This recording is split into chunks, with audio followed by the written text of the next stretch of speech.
बंदी छोड़ सतगुरु रामपाल जी परमेश्वर जी की जय हो।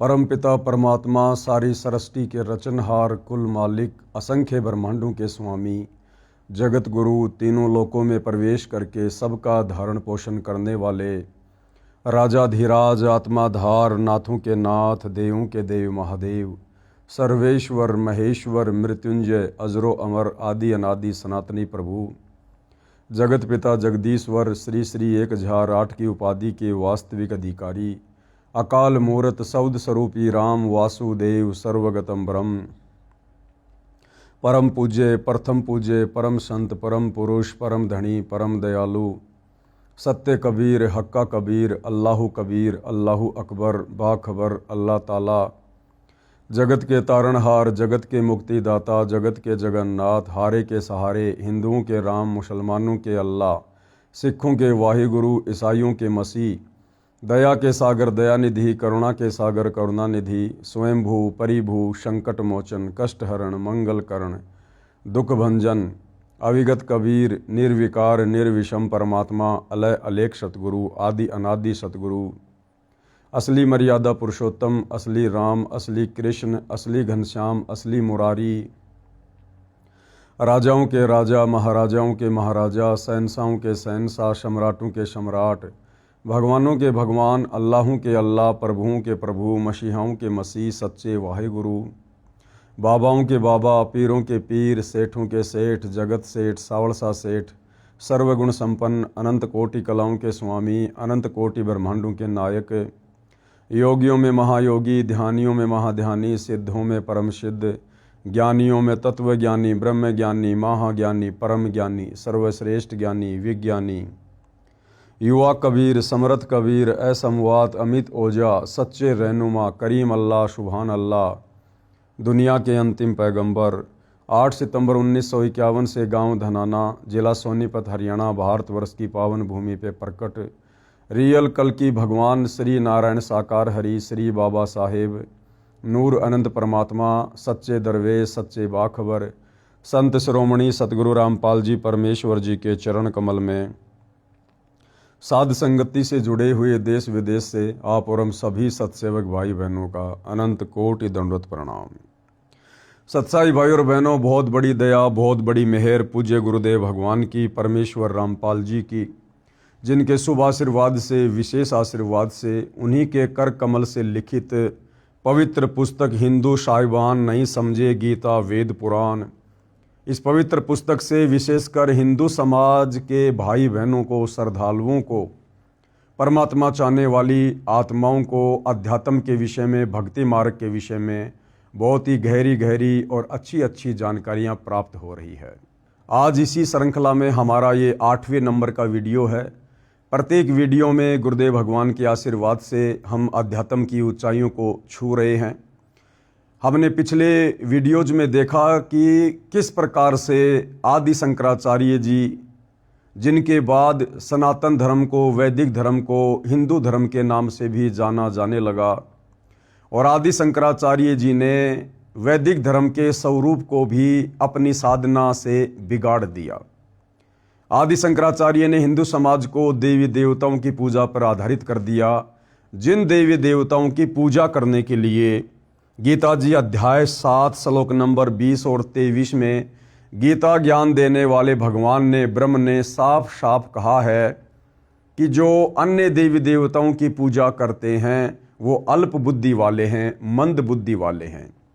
और गीता अध्याय 7 श्लोक नंबर 12 से 15 में गीता ज्ञान देने वाले काल ब्रह्म ने सीधे सीधे ब्रह्मा विष्णु महेश यानी तीनों गुणों की पूजा करने को भी मना किया है। जबकि आदि शंकराचार्य जी ने तो देवी देवताओं की पूजा पर, पाखंड पूजा पर, कर्म कांड पर हिंदू समाज से जुड़े भाई बहनों को आधारित कर दिया। आज हम और आगे जानकारी प्राप्त करेंगे कि उसके बाद किस प्रकार से केदारनाथ, बद्रीनाथ, इन धामों की स्थापना हुई, इन तीर्थों की स्थापना हुई, और किस प्रकार इस अध्यात्म को अच्छे से ना समझ पाने के कारण, हमारे हिंदू शास्त्रों को अच्छे से ना समझ पाने के कारण आज पूरा का पूरा हिंदू समाज भक्ति और भगवान के नाम पर भ्रमित होकर इन तीर्थों पर जाकर, इन धामों पर जाकर और अध्यात्म में पतन की ओर जा रहा है। तो शुरू करते हैं भाइयों और बहनों। अद्भुत प्रसंग, एक घटना का जिक्र गुरुदेव भगवान यहाँ पर लिख रहे हैं। पृष्ठ 41 पर पुस्तक हिमालय तीर्थ में लिखा है कि ये हिमालय तीर्थ नाम की पुस्तक आदि शंकराचार्य जी के द्वारा रचित है। और इसके पेज नंबर 41 पर क्या लिखा हुआ है कि भगवान शंकर व पार्वती कपाल मोचन में सुंदर महल बनवाकर निवास करते थे। आदि शंकराचार्य जी लिख रहे हैं अपनी पुस्तक हिमालय तीर्थ में कि भगवान शंकर और पार्वती कपाल मोचन में, एक जगह का नाम है कपाल मोचन, वह एक सुंदर महल बनवाकर निवास करते थे, रह रहे थे। उस स्थान की विशेषताओं से मुग्ध होकर उस मकान पर कब्जा करने के मकसद से भगवान विष्णु एक बालक रूप धारण करके ऋषि गंगा के पास बुरी तरह हाथ पैर मारकर रोने लगे। अब सुनते जाना भाइयों और बहनों, हम जिन प्रधान देवताओं को ब्रह्मा विष्णु महेश को सर्वश्रेष्ठ मानकर, परमात्मा मानकर उनकी पूजा में लीन हैं, उन्हीं की भक्ति से मोक्ष की उम्मीद लगाई बैठे हैं, इन देवी देवताओं के अंदर भी किस कदर हम आम इंसानों की तरह राग, द्वेष, ईर्ष्या, इस प्रकार की भावनाएं ओतप्रोत हैं। और ये जो तीनों देवता हैं ब्रह्मा विष्णु महेश, ये तीनों सगे भाई हैं। दुर्गा इनकी माता है और गीता का ज्ञान देने वाला ब्रह्म, काल ब्रह्म, ये इनका पिता है। तो शंकर और पार्वती जी ने अपने लिए कपाल मोचन में एक सुंदर महल बनवाया। उस महल की विशेषताओं को देखकर सुनकर भगवान विष्णु के मन में उस महल पर, उस मकान पर कब्जा करने की दुर्बुद्धि उत्पन्न हुई। इस पुस्तक में लिखा हुआ है, शिव भगवान व माता पार्वती जी स्नान करने जा रहे थे। पार्वती को दया आई, कहा कि कोई पत्थर हृदय स्त्री बालक को छोड़ गई, उसे उठाकर अपने मकान में छोड़ आई। शिवजी ने मना भी किया था कि यह कोई मायावी देव लगता है, लेकिन पार्वती नहीं मानी। जब स्नान करके शिवजी व पार्वती जी लौटे तो तब तक उस बालक ने चतुर्भुज नारायण रूप धारण करके, यानी विष्णु का रूप धारण करके सारे क्षेत्र पर कब्जा कर लिया था। उसकी नारायण रूप में पूजा होती है। शिवजी विवाद से बचकर, यानी लड़ाई झगड़े से बचकर उसे छोड़कर केदारनाथ चले गए, वहां स्थित हो गए, वहां शिव का ज्योतिर्लिंग स्थापित कर दिया। अब बताओ भाई और बहनों, इस हिमालय तीर्थ पुस्तक के अनुसार जब हमारे प्रधान तीनों देवताओं के ये चरित्र हैं, विष्णु जी ने अपने भाई के मकान पर कब्जा कर लिया और हम उन्हीं की भक्ति कर रहे हैं, उन्हीं की पूजा करेंगे, तो उनके वो अवगुण हमारे अंदर स्वतः ही आएंगे। यानी जिसको हम इष्ट मानकर पूजा करेंगे उसके गुण अवगुण साधक में आते हैं। तो बताइए हमारा हृदय कैसे निर्मल होगा, हमारी आत्मा, हमारा मन कैसे पाप मुक्त होगा। हम जिन भगवानों को, जिन देवताओं को इष्ट मानकर पूजते हैं, जिनकी भक्ति करते हैं, जब उनके खुद के मन में, खुद के हृदय में इतना छल कपट भरा हुआ है, तो अब गुरुदेव कह रहे हैं विचार करो इस कथा से हमें क्या शिक्षा लेनी है। इन देवताओं की कहानियों से क्या शिक्षा मिलेगी? क्या दूसरे के घर पर कब्जा करना नेक व्यक्ति का कार्य है? महादुष्ट व्यक्ति ऐसी हरकत करता है। क्या ऐसे व्यक्ति देवता माने जा सकते हैं? क्या इनकी पूजा करने को मन करेगा? क्या श्री विष्णु जी ऐसी बेहुदी हरकत कर सकते हैं? क्या वे बैकुंठ को छोड़कर इस कपाल मोचन पर रहना चाहेंगे? ये सब पुराणों का बोया हुआ बीज है। पाठक जन प्रमाण के लिए लगी फोटो कॉपी भी पढ़ें ताकि आपको भ्रम न रह जाए कि रामपाल ने कुछ मिलाकर लिखा है। यानी सतगुरु रामपाल जी कह रहे हैं कि भैया मैं अपनी तरफ से एक शब्द भी नहीं बोल रहा, ना मैं लिख रहा। तुम्हारे धर्मशास्त्र, तुम्हारे शंकराचार्यों की पुस्तक, अरे उनमें लिखा हुआ तो मानकर ग्रहण करोगे, उसके बाद तो कोई संशय, कोई शंका नहीं होनी चाहिए। सन 2013 में केदारनाथ पर लाखों श्रद्धालु पूजा के लिए गए थे। तेज बारिश हुई, बाढ़ आ गई, पर्वत गिर गए, लगभग 1 लाख भगत व भगतमती बहनें बच्चे मारे गए, अनर्थ हो गया। यदि भक्ति शास्त्रोक्त है यानी शास्त्रों के अनुकूल है तो भगत की रक्षा परमात्मा करते हैं। अब उस केदारनाथ में जाना, वहां जाकर भक्ति करना, शिवलिंग की पूजा करना, यदि ये साधना हमारे वेदों में है, हमारी गीता में है, यदि ये शास्त्रों के अनुसार होती तो क्या भगवान अपने भगत की रक्षा नहीं करता? क्योंकि शास्त्र विधि अनुसार साधना करने वाले भगत की रक्षा तो भगवान करता है, अन्यथा फिर उस भक्ति के करने का फायदा क्या? कबीर परमेश्वर जी कहते हैं, जय हमरा भगत पछोड़ी होई तो हमरा नाम ना लेवे कोई। यदि सत भक्ति करते करते मेरे भगत के ऊपर आपत्ति आ गई तो मेरा नाम कौन लेगा, मेरी भक्ति कौन करेगा? तो हिंदू समाज से जुड़े भाई और बहनों को विचार करना चाहिए, यदि इन धामों पर जाकर, तीर्थों पर जाकर पूजा करना, इनके दर्शन करना, यदि ये शास्त्रों के अनुसार साधना होती तो क्या भगवान शंकर अपने भक्तों की रक्षा नहीं करते? जहां केदारनाथ में पर्वत गिर जाने से, तेज बारिश आ जाने से लाखों श्रद्धालुओं की, भक्तों की दुर्गति से मौत हुई।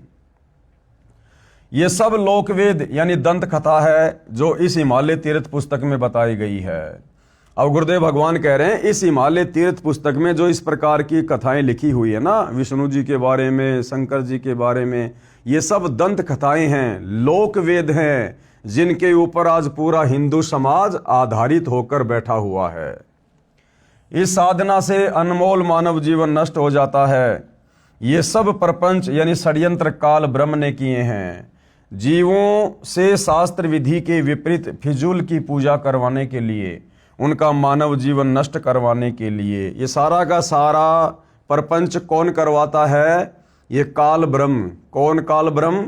ये गीता का ज्ञान देने वाला ब्रह्म, भगवान, ब्रह्मा विष्णु महेश का पिता, दुर्गा का पति। ये नहीं चाहता कि कोई भी आत्मा मेरे 21 ब्रह्मांड से मोक्ष करवा कर बाहर निकल जाए, परम धाम सतलोक चली जाए। क्योंकि जब आप सृष्टि रचना पढ़ेंगे तो आपको पता चलेगा कि इस गीता बोलने वाले काल ब्रह्म को, यहाँ के नकली भगवान को, ब्रह्मा विष्णु महेश के पिता को एक भयंकर श्राप परम अक्षर ब्रह्म सत्य पुरुष कबीर देव जी की ओर से लगा हुआ है, जिस कारण इसे प्रतिदिन 1 लाख मानव शरीरधारी स्त्री या पुरुष, उनके सूक्ष्म शरीर में जो वासना जमा हो जाती है उसे खाने का श्राप लगा हुआ है। तो ये कभी नहीं चाहेगा कि कोई भी प्राणी मेरे 21 ब्रह्मांड से शत भक्ति करके बाहर निकल जाए। इसलिए ये हर किसी को भ्रमित रखता है भक्ति और भगवान के नाम पर। ये वही पुस्तक है हिमालय तीर्थ, ये वही पुस्तक है हिमालय तीर्थ, जिसकी फोटोकॉपी पूज्य गुरुदेव भगवान ने लगा रखी है।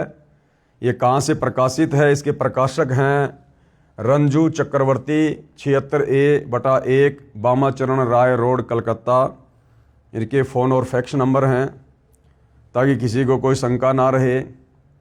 ये फोटोकॉपी पुस्तक हिमालय तीर्थ के पेज नंबर 17 से 21 तथा 41 और 42 की है।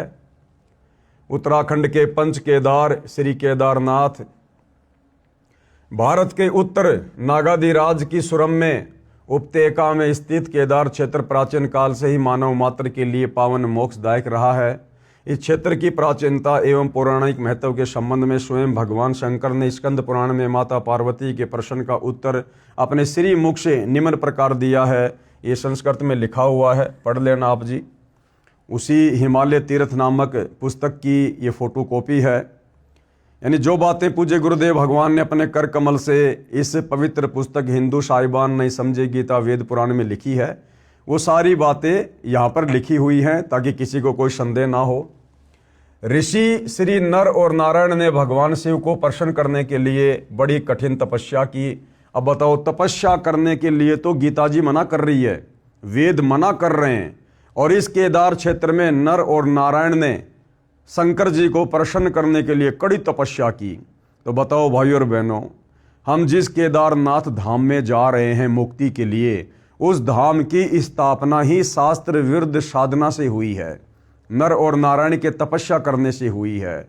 जब नर और नारायण ही शास्त्रों के विरुद्ध तप कर रहे थे, जब उनकी स्वयं की मुक्ति नहीं है, तो उनके द्वारा स्थापित उस केदार धाम पर जाकर भला वर्तमान में आप और हमारी मुक्ति कहाँ से हो जाएगी।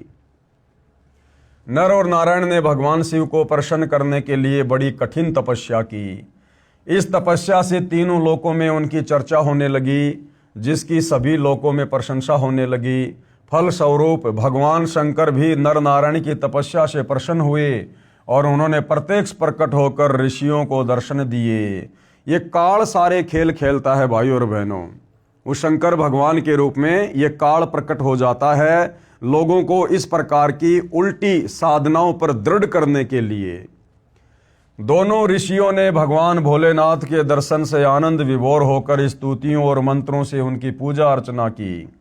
भगवान शिव ने अत्यंत प्रसन्न होकर उनसे वर मांगने को कहा। भगवान शंकर की ये बात सुनकर उन दोनों ऋषियों ने देवादिदेव महादेव से प्रार्थना की। क्या प्रार्थना की? ये संस्कृत में श्लोक है, पढ़ लेना।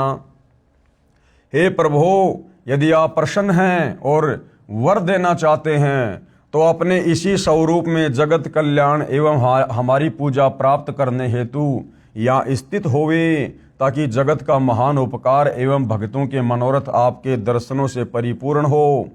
इस प्रकार भगवान शंकर नर नारायण की भक्ति से प्रसन्न होकर वहाँ स्थिर हुए। यानी काल ने तो भाई और बहनों ये खूंटा रोपना था, शास्त्र विरुद्ध साधना का इन धामों की स्थापना करवानी थी, जीवों को भक्ति के नाम पर धक्के खिलाने के लिए, भटकाने के लिए। देवादिदेव महादेव, यदि आप हम पर प्रसन्न हो तो भक्तों के कल्याण हेतु आप सदा सदा के लिए अपने स्वरूप को इस स्थान पर स्थापित करने की कृपा करें। अगर वहीं पर शंकर जी का स्वरूप है तो बाकी जगह जो लाखों मंदिर बने हुए, तीर्थ बने हुए शंकर के, फिर वहां पर जाकर भक्ति करने का क्या फायदा। यहां आकर आपका दर्शन पूजन करने वाले मनुष्यों को आपकी अविनाशी भक्ति प्राप्त होगी। बताओ, कह रहे अब यहां आकर आपके दर्शन करने वाले भक्तों को भक्ति और मुक्ति प्राप्त होगी, उनका कल्याण हो जाएगा। और केदारनाथ में जब वो भूस्खलन हुआ, तेज बारिश हुई, पहाड़ गिरे और लाखों भगत वहां पर अकाल मृत्यु को प्राप्त हुए, तो उनका हो गया कल्याण। तो भाई और बहनों, ये शास्त्र विरुद्ध साधना है। काल हमें इसी प्रकार से भ्रमित रखता है। अब ये सारा का सारा भेद, अध्यात्म का निष्कर्ष, सार, निचोड़ सतगुरु रामपाल जी ने आकर इन्हीं धर्मशास्त्रों को खोल खोल कर बताया है, दिखाया है। और जब तक तत्वदर्शी संत साधक की बुद्धि ओन नहीं करेगा तब तक वो समझ भी नहीं पाता है। ऋषियों की प्रार्थना सुनकर भगवान शिव ने ज्योतिर्लिंग के रूप में यहाँ वास करना स्वीकार किया। भगवान शिव से वर मांगते हुए नर और नारायण ऋषियों ने इस ज्योतिर्लिंग और इस पवित्र स्थान के विषय में जो कुछ कहा है वह अक्षरश सत्य है। इस ज्योतिर्लिंग के दर्शन, पूजन तथा यहाँ स्नान दान करने से भक्तों के लौकिक फलों की प्राप्ति के साथ ही अचल शिव भक्ति और साथ ही मोक्ष की प्राप्ति भी सहज हो जाती है। अरे भैया, मोक्ष की प्राप्ति तो खुद गीता का ज्ञान देने वाला 21 ब्रह्मांड का सबसे बड़ा नकली भगवान, ये काल ब्रह्म ज्योति निरंजन, आपके शंकर जी का भी पिताजी यानी ब्रह्मा विष्णु महेश के पिता, ये काल ब्रह्म, ये खुद कह रहा है कि भैया मेरी भक्ति से भी मोक्ष नहीं है, मेरी भक्ति से भी मुक्ति नहीं मिल सकती, जन्म मरण का रोग समाप्त नहीं हो सकता। तो उस काल ब्रह्म के पुत्र शंकर की भक्ति करने से जिसकी भक्ति करने का विधान गीता जी में है ही नहीं। गीता अध्याय 7 श्लोक नंबर 12 से 15 में तीनों गुणों, रजगुण ब्रह्मा, सतगुण विष्णु, तम गुण शिव की भक्ति करने के लिए खुद गीता का ज्ञान देने वाला भगवान मना कर रहा है। तो भला शंकर जी की भक्ति करने से, इस धाम पर जाने से, ज्योतिर्लिंग की पूजा करने से, दर्शन करने से भला कैसे मुक्ति हो जाएगी, जब स्वयं शंकर जी जन्म और मरण में हैं, स्वयं शंकर जी की मुक्ति नहीं है। तो शंकर जी की भक्ति करने से इस जीव आत्मा का सदा सदा के लिए मोक्ष कैसे हो जाएगा। हिमालय में केदार नामक पर्वत शिखर पर प्रतिष्ठित होने के कारण इस ज्योतिर्लिंग को श्री केदारेश्वर ज्योतिर्लिंग के नाम से भी जाना जाता है। केदार शब्द का शाब्दिक अर्थ ऐसे स्थान से होता है जहां दलदल एवं अति मात्रा में पानी हो। केदार क्षेत्र में यही स्थिति है क्योंकि भगवान शंकर जल धारा प्रिय हैं। नर और नारायण ऋषियों के पश्चात अन्य ऋषि मुनियों व भक्तों द्वारा ये ज्योतिर्लिंग पूजित रहा है। तत्पश्चात महाभारत काल में पांडवों द्वारा गोत्र हत्या अर्थात महाभारत युद्ध में अपने भाई बंधुओं आदि की हत्या के पाप से मुक्ति हेतु यहाँ पर देवादिदेव महादेव की आराधना की गई। इस प्रसंग में पुराणों में एक कथा आती है। भगवान वेद व्यास जी की आज्ञा से पांडव केदार क्षेत्र में आए। भगवान महिष यानी भैंस का रूप धारण कर, कौन, ये काल ब्रह्म, इसने भैंस का रूप धारण किया और केदार अंचल में विचरण करने लगे। भीम ने भगवान शिव को मायावी महिष के रूप में पहचान लिया। वह ऐसा जानकर भगवान शिव महिष रूप में पृथ्वी में समा ही रहे थे कि महाबली भीम ने दौड़कर उनका पिछला भाग पकड़ लिया। बताओ, अब वो भीम ज्यादा बलवान हुआ या वो भगवान ज्यादा बलवान हुआ जो भैंस बना हुआ था, जो भीम ने जाके उसके पीछे को हिस्से को पकड़ लिया हैं और फिर वहीं भगवान को विराजमान कर दिया। तो भगवान ज्यादा पावरफुल हुआ या वो भीम ज्यादा पावरफुल हुआ? तो इस काल ने तो भाइयों और बहनों इस प्रकार की घटनाओं को जन्म देकर जगह जगह इन तीर्थों की धामों की स्थापना करवा के शास्त्र विरुद्ध साधना को बढ़ावा देना होता है। पांडवों की भक्ति एवं विश्वास को देखकर भगवान शिव ने उन्हें साक्षात दर्शन दिए। वह गोत्र हत्या गुरु हत्या के फलस्वरूप प्रायश्चित के रूप में भीम द्वारा पकड़े गए पृष्ठभाग की पूजा अर्चना का आदेश देकर वही अंतर्ध्यान हो गए। यानी काल ब्रह्म जो भैंस बनकर जमीन में समा गया था और जमीन में समाते समाते भीम ने जो भैंस के पिछले हिस्से को पकड़ लिया था जो पत्थर का बन गया था, यानी भैंस का पीछे का गोबर और मलमूत्र वाला हिस्सा, कहते हैं फिर उसकी पूजा करने से पांडवों के सारे पाप नष्ट हो गए। पृष्ठभाग ने शिला का रूप धारण किया, यानी भैंस के पिछले हिस्से ने शिला यानी पत्थर का रूप धारण किया जो पांडवों द्वारा पूजित हुआ और पांडवों ने फिर उसकी पूजा करी।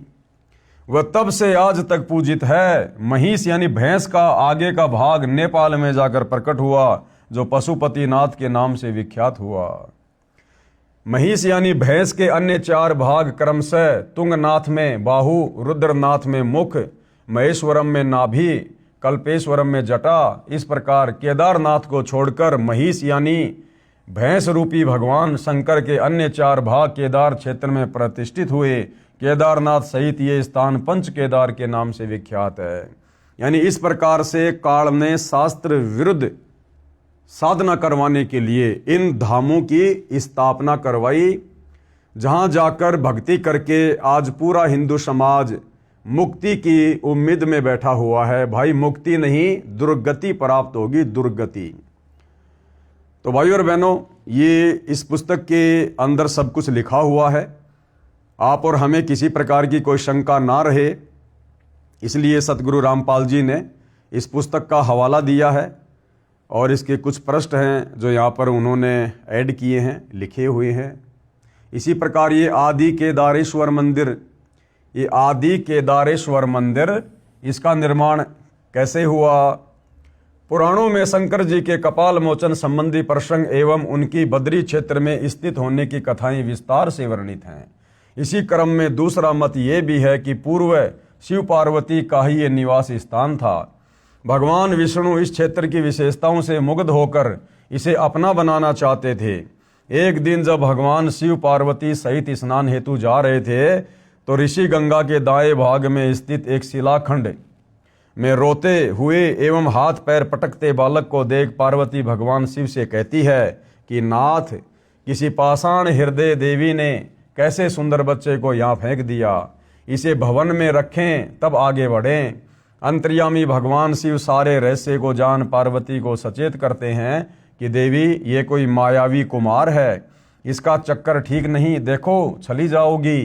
परंतु ममतामयी माता पार्वती बच्चे को उठाकर भवन में रखती है। अरे ममतामयी नहीं, पार्वती को बच्चे पर ममता नहीं आई। शंकर जी ने जब पार्वती को मना कर दिया, पार्वती कौन है? शंकर जी की अर्धांगिनी, उसकी पत्नी। और शंकर जी अपनी पत्नी को मना कर रहे हैं कि पार्वती, मैंने अपनी दिव्य दृष्टि से देख लिया है, ये कोई मायावी बच्चा है, तुम छली जाओगी, ये कोई षड्यंत्र है।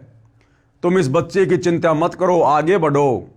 और पार्वती उसके बावजूद भी अपनी जिद पर अड़ी हुई है। तो विचार कर सकते हैं भाई और बहनों, ये पार्वती अपने पति भगवान शंकर की कितनी इज्जत करती है, जो अपने पति की बात भी नहीं मानती है, जबकि पति को तो परमेश्वर की संज्ञा दी जाती है आम समाज में। तो बताइए, जिस शंकर भगवान की इज्जत उसकी पत्नी की नजरों में 2 कौड़ी की नहीं है, बताओ आप और हम उनकी भक्ति करके संसार से मुक्त होना चाहते हैं। जब स्नान कर लौटी तो बालक ने चतुर्भुज नारायण के रूप में प्रकट होकर पूरे क्षेत्र पर अपना अधिकार कर लिया। भगवान शिव विवाद से बचकर इस क्षेत्र को त्याग देते हैं और केदार क्षेत्र में स्थित हो जाते हैं। भगवान शिव ने अपने श्री मुख से मां पार्वती को बताया है कि देवी, अब ये कथा कौन लिख रहे हैं? श्री आदि शंकराचार्य जी, हिमालय तीर्थ नामक पुस्तक में। कहते हैं शंकर और पार्वती जी ने ऐसे ऐसे कपाल मोचन में एक बहुत ही अच्छा महल बनवाया। उस मकान की विशेषताओं को देखकर श्री विष्णु जी के मन में दोष उत्पन्न हो गया कि ऐसा सुंदर मकान तो मेरे कब्जे में होना चाहिए। और श्री विष्णु जी ने षड्यंत्र रचा। जब पार्वती और शंकर जी जा रहे थे तो एक बच्चे का रूप बनाकर रोने लगा, हाथ पैर मारने लगा। पार्वती जी को दया आ गई कि इस बच्चे को हम अपने महल में छोड़ेंगे, फिर आगे बढ़ेंगे। अब विचार करो भाई और बहनों, एक तरफ तो आदि शंकराचार्य जी हिंदू समाज को पंचदेवों की पूजा का विधान बता रहे हैं कि श्री ब्रह्मा, श्री विष्णु, श्री शंकर जी, श्री वेद व्यास जी, इनकी पूजा करनी चाहिए, इनकी पूजा से मुक्ति होगी। और दूसरी तरफ इसी पुस्तक हिमालय तीर्थ में श्री आदि शंकराचार्य जी विष्णु जी के चरित्र के विषय में भी लिख रहे हैं कि विष्णु जी के मन में दोष आ गया, विष्णु जी ने उस मकान के ऊपर कब्जा करने की सोच ली। अब बताओ भाई और बहनों, अपने भाई के मकान पर कब्जा करने वाला, किसी दूसरे की संपत्ति पर कब्जा करने वाला एक सभ्य इंसान भी नहीं हो सकता, देवता तो बहुत दूर की बात है। और फिर आदि शंकराचार्य जी हमें उसी विष्णु की पूजा करने की सलाह दे रहे हैं। तो भाई और बहनों, सब कुछ गोलमाल है, सब कुछ गोलमाल। बिना तत्व ज्ञान के, बिना तत्वदर्शी संत की भक्ति के हम अध्यात्म के विषय में एक कदम भी सही प्रकार से आगे नहीं बढ़ सकते हैं। हिमालय तीर्थ पेज नंबर 42, ये संस्कृत भाषा में लिखा हुआ है। स्कंद पुराण, अर्थात आज भी बद्रिकाश्रम में आदि केदार के रूप में मेरा लिंग प्रतिष्ठित है। कौन कह रहे हैं? शंकर जी। जिसका दर्शन एवं स्पर्श यदि प्राणी भक्ति पूर्वक करता है तो करोड़ों जन्मों के पाप भस्म हो जाते हैं। अब बताओ भाई और बहनों, किसी के लिंग के दर्शन करने से कैसे करोड़ों पाप कट जाएंगे? ये लिंग पूजा, शिवलिंग पूजा, ये भाई और बहनों शास्त्रों के विरुद्ध है। अरे पूजा तो परमात्मा की करनी चाहिए, भगवान की करनी चाहिए, परम अक्षर ब्रह्म की करनी चाहिए, सुखदाई परमात्मा की करनी चाहिए। और इस काल ब्रह्म ने हमारे से पूजा करवा दी लिंग की, ज्योतिर्लिंग की। तो भाई और बहनों, अब आप और हमने आंखें खोलनी पड़ेंगी। हमने अपने मनुष्य जन्म को सफल करना है। स्वयं परमात्मा, परम अक्षर ब्रह्म, तत्वदर्शी संत के रूप में धरती पर प्रकट हो चुके हैं।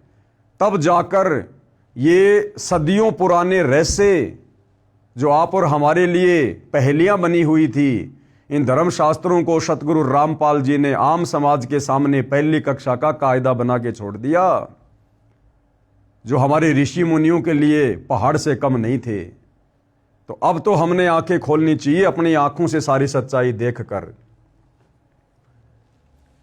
तीर्थ परंपरा में भी पूर्व केदार नाथ जी के दर्शन आवश्यक बताए गए हैं। जो कार्य तीर्थ यात्री पूर्व केदारनाथ न जा पाए हों, वे भी आदि केदारेश्वर दर्शन के उपरांत पूर्ण तीर्थ फल के अधिकारी होते हैं।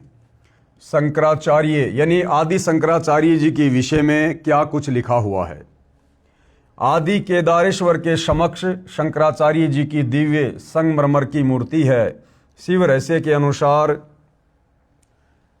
अर्थात कलयुग के 3000 वर्ष व्यतीत होने पर बौद्ध मीमांसकों के मत पर विजय प्राप्ति के लिए शंकर यति के रूप में आविर्भूत हुए, यानी जन्म हुआ।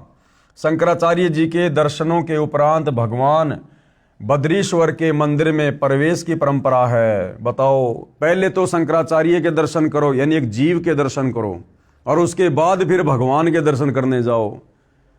तो बताओ भाई, भगवान बड़ा हुआ या फिर वो शंकराचार्य बड़ा हुआ? तो टोटल उल्टी साधना। इसी पुस्तक के पेज नंबर 78-85 तक जो फोटोकॉपी लगी है, इनमें कहा है कि नर तथा नारायण ऋषियों ने कठिन तप यानी घोर तप किया। अभी आपने हिमालय तीर्थ नामक पुस्तक में नर और नारायण की कथा सुनी है।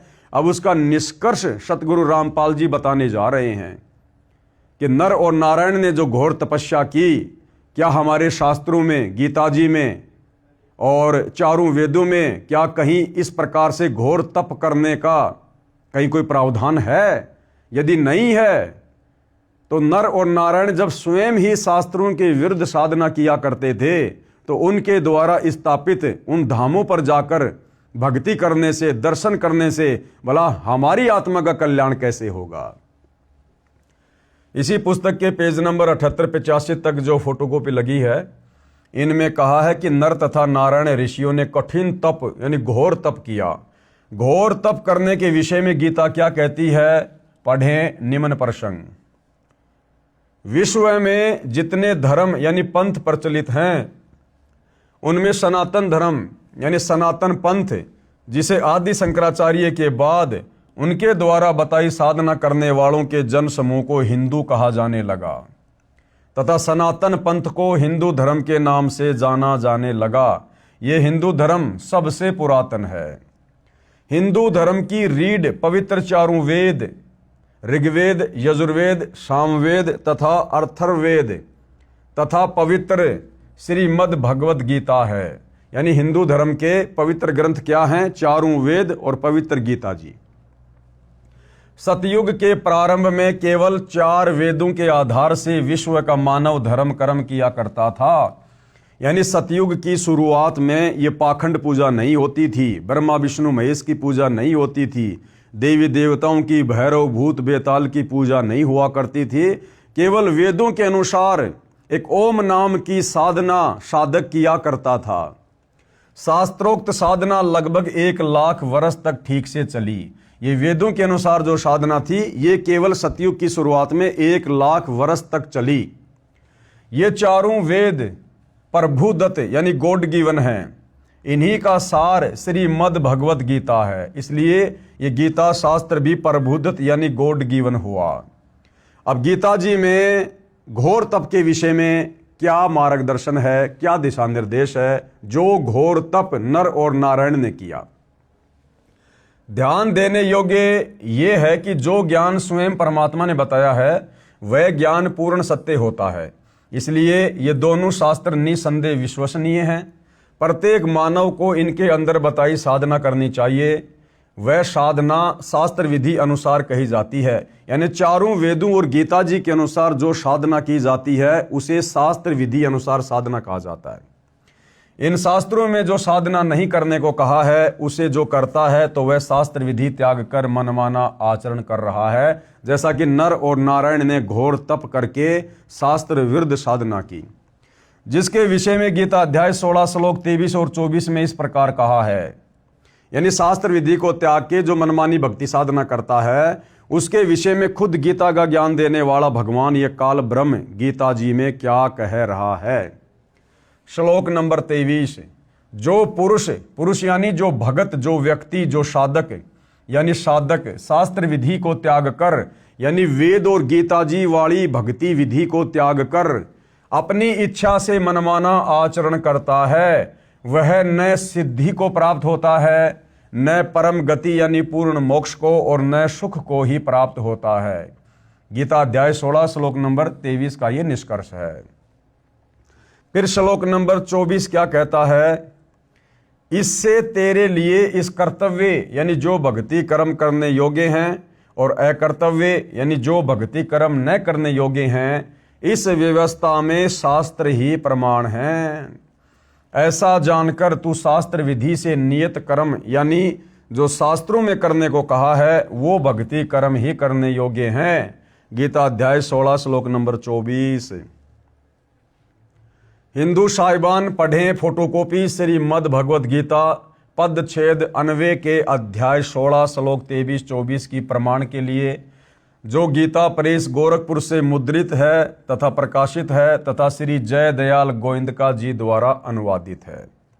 यानी शास्त्र विधि को त्याग कर वेद और गीता जी के विरुद्ध जो साधना की जाती है उसके विषय में गीता जी क्या कह रही है। गीता अध्याय 16 श्लोक 23 की फोटोकॉपी है। ये संस्कृत में श्लोक है आप जी की आंखों के सामने, इधर हिंदी में अनुवाद है। जो पुरुष यानी जो व्यक्ति, जो भगत शास्त्र विधि को त्याग कर, शास्त्र विधि यानी वेद और गीता जी में जो भक्ति लिखी है उस भक्ति को त्याग कर जो अपनी तरफ से मनमानी भक्ति करता है, कोई तप करता है, अपनी इच्छा से मनमाना आचरण करता है, वह न सिद्धि को प्राप्त होता है, यानी उसका कोई कार्य सिद्ध नहीं होता है भक्ति वाला, आत्म कल्याण वाला, न परम गति को, और न अंत समय में मरने के बाद उसे परम गति मिलती है, और न सुख को ही प्राप्त होता है, और ना उसे किसी प्रकार का कोई आध्यात्मिक लाभ या सुख मिलता है। किसको? जो व्यक्ति शास्त्रों के विरुद्ध मनमाने तरीके से भक्ति करता है, मनमाने मंत्रों का जाप करता है। और भाइयों और बहनों, चारों वेदों में और गीता जी में केवल एक ओम मंत्र के जाप करने का विधान है, और ये ओम मंत्र इस काल ब्रह्म का है, ब्रह्म साधना का। इसके अलावा कोई भी व्यक्ति जो भी मंत्र जाप करता है वो इस काल की प्राप्ति नहीं कर सकता, इसके ब्रह्मलोक को प्राप्त नहीं कर सकता, और सीधा नरक में और 84 लाख योनियों में ही जाता है। फिर गीता अध्याय 16 श्लोक 24 हमें क्या कह रहा है कि भाई फिर हमें क्या करना चाहिए, फिर हमें किस चीज को आधार बनाना चाहिए कि कौन सी भक्ति सही है और कौन सी भक्ति गलत है। तो गीता अध्याय 16 श्लोक 24 क्या कहता है? तस्मात् शास्त्रम प्रमाणम, यानी अर्जुन इसके लिए शास्त्र ही प्रमाण है। और शास्त्र क्या है? चारों वेद और गीता जी। इससे तेरे लिए इस कर्तव्य यानी कौन सी भक्ति करनी चाहिए और अकर्तव्य यानी कौन सी भक्ति साधना नहीं करनी चाहिए, इस व्यवस्था में शास्त्र ही प्रमाण है। यानी ये गीता और चारों वेद ही प्रमाण है कि हमने भक्ति साधना कौन सी करनी चाहिए और किस प्रकार से करनी चाहिए। और गीता ज्ञान देने वाले काल ब्रह्म ने गीता अध्याय 4 श्लोक नंबर 34 में अर्जुन से बिल्कुल क्लियर कर दिया है कि भाई अर्जुन, अगर तुझे पूर्ण मुक्ति चाहिए, उसने क्लियर कर दिया भैया मेरी भक्ति करने से, ओम नाम का जाप करने से, ब्रह्मलोक में जाने से भी पूर्ण मुक्ति नहीं है। जन्म मरण से तेरा पीछा नहीं छूटेगा, नरक में जाना ही पड़ेगा, 84 लाख योनियों में जाना ही पड़ेगा।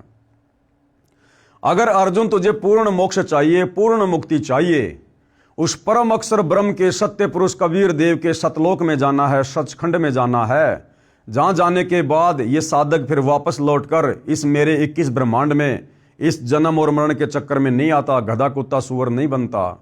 तो भाई तुझे किसी तत्वदर्शी संत की खोज करनी पड़ेगी। वो तत्वदर्शी संत तुझे बताएगा कि वास्तव में परम अक्षर ब्रह्म की पूर्ण भक्ति क्या है, ये सदा सदा के लिए जन्म और मरण का झंझट कैसे समाप्त होगा। तो गीता ज्ञान देने वाले ब्रह्म ने, भगवान ने भी गीता अध्याय 4 श्लोक 34 में क्लियर कर दिया कि अर्जुन, वो पूर्ण मुक्ति वाली भक्ति, वो तत्व ज्ञान भाई मेरे पास में भी नहीं है। अगर होता तो बता देता, किसी तत्वदर्शी संत की शरण में जाने की सलाह क्यों देता। तो भाई और बहनों, वह एकमात्र तत्वदर्शी संत वर्तमान में इस पूरी पृथ्वी पर सतगुरु रामपाल जी हैं।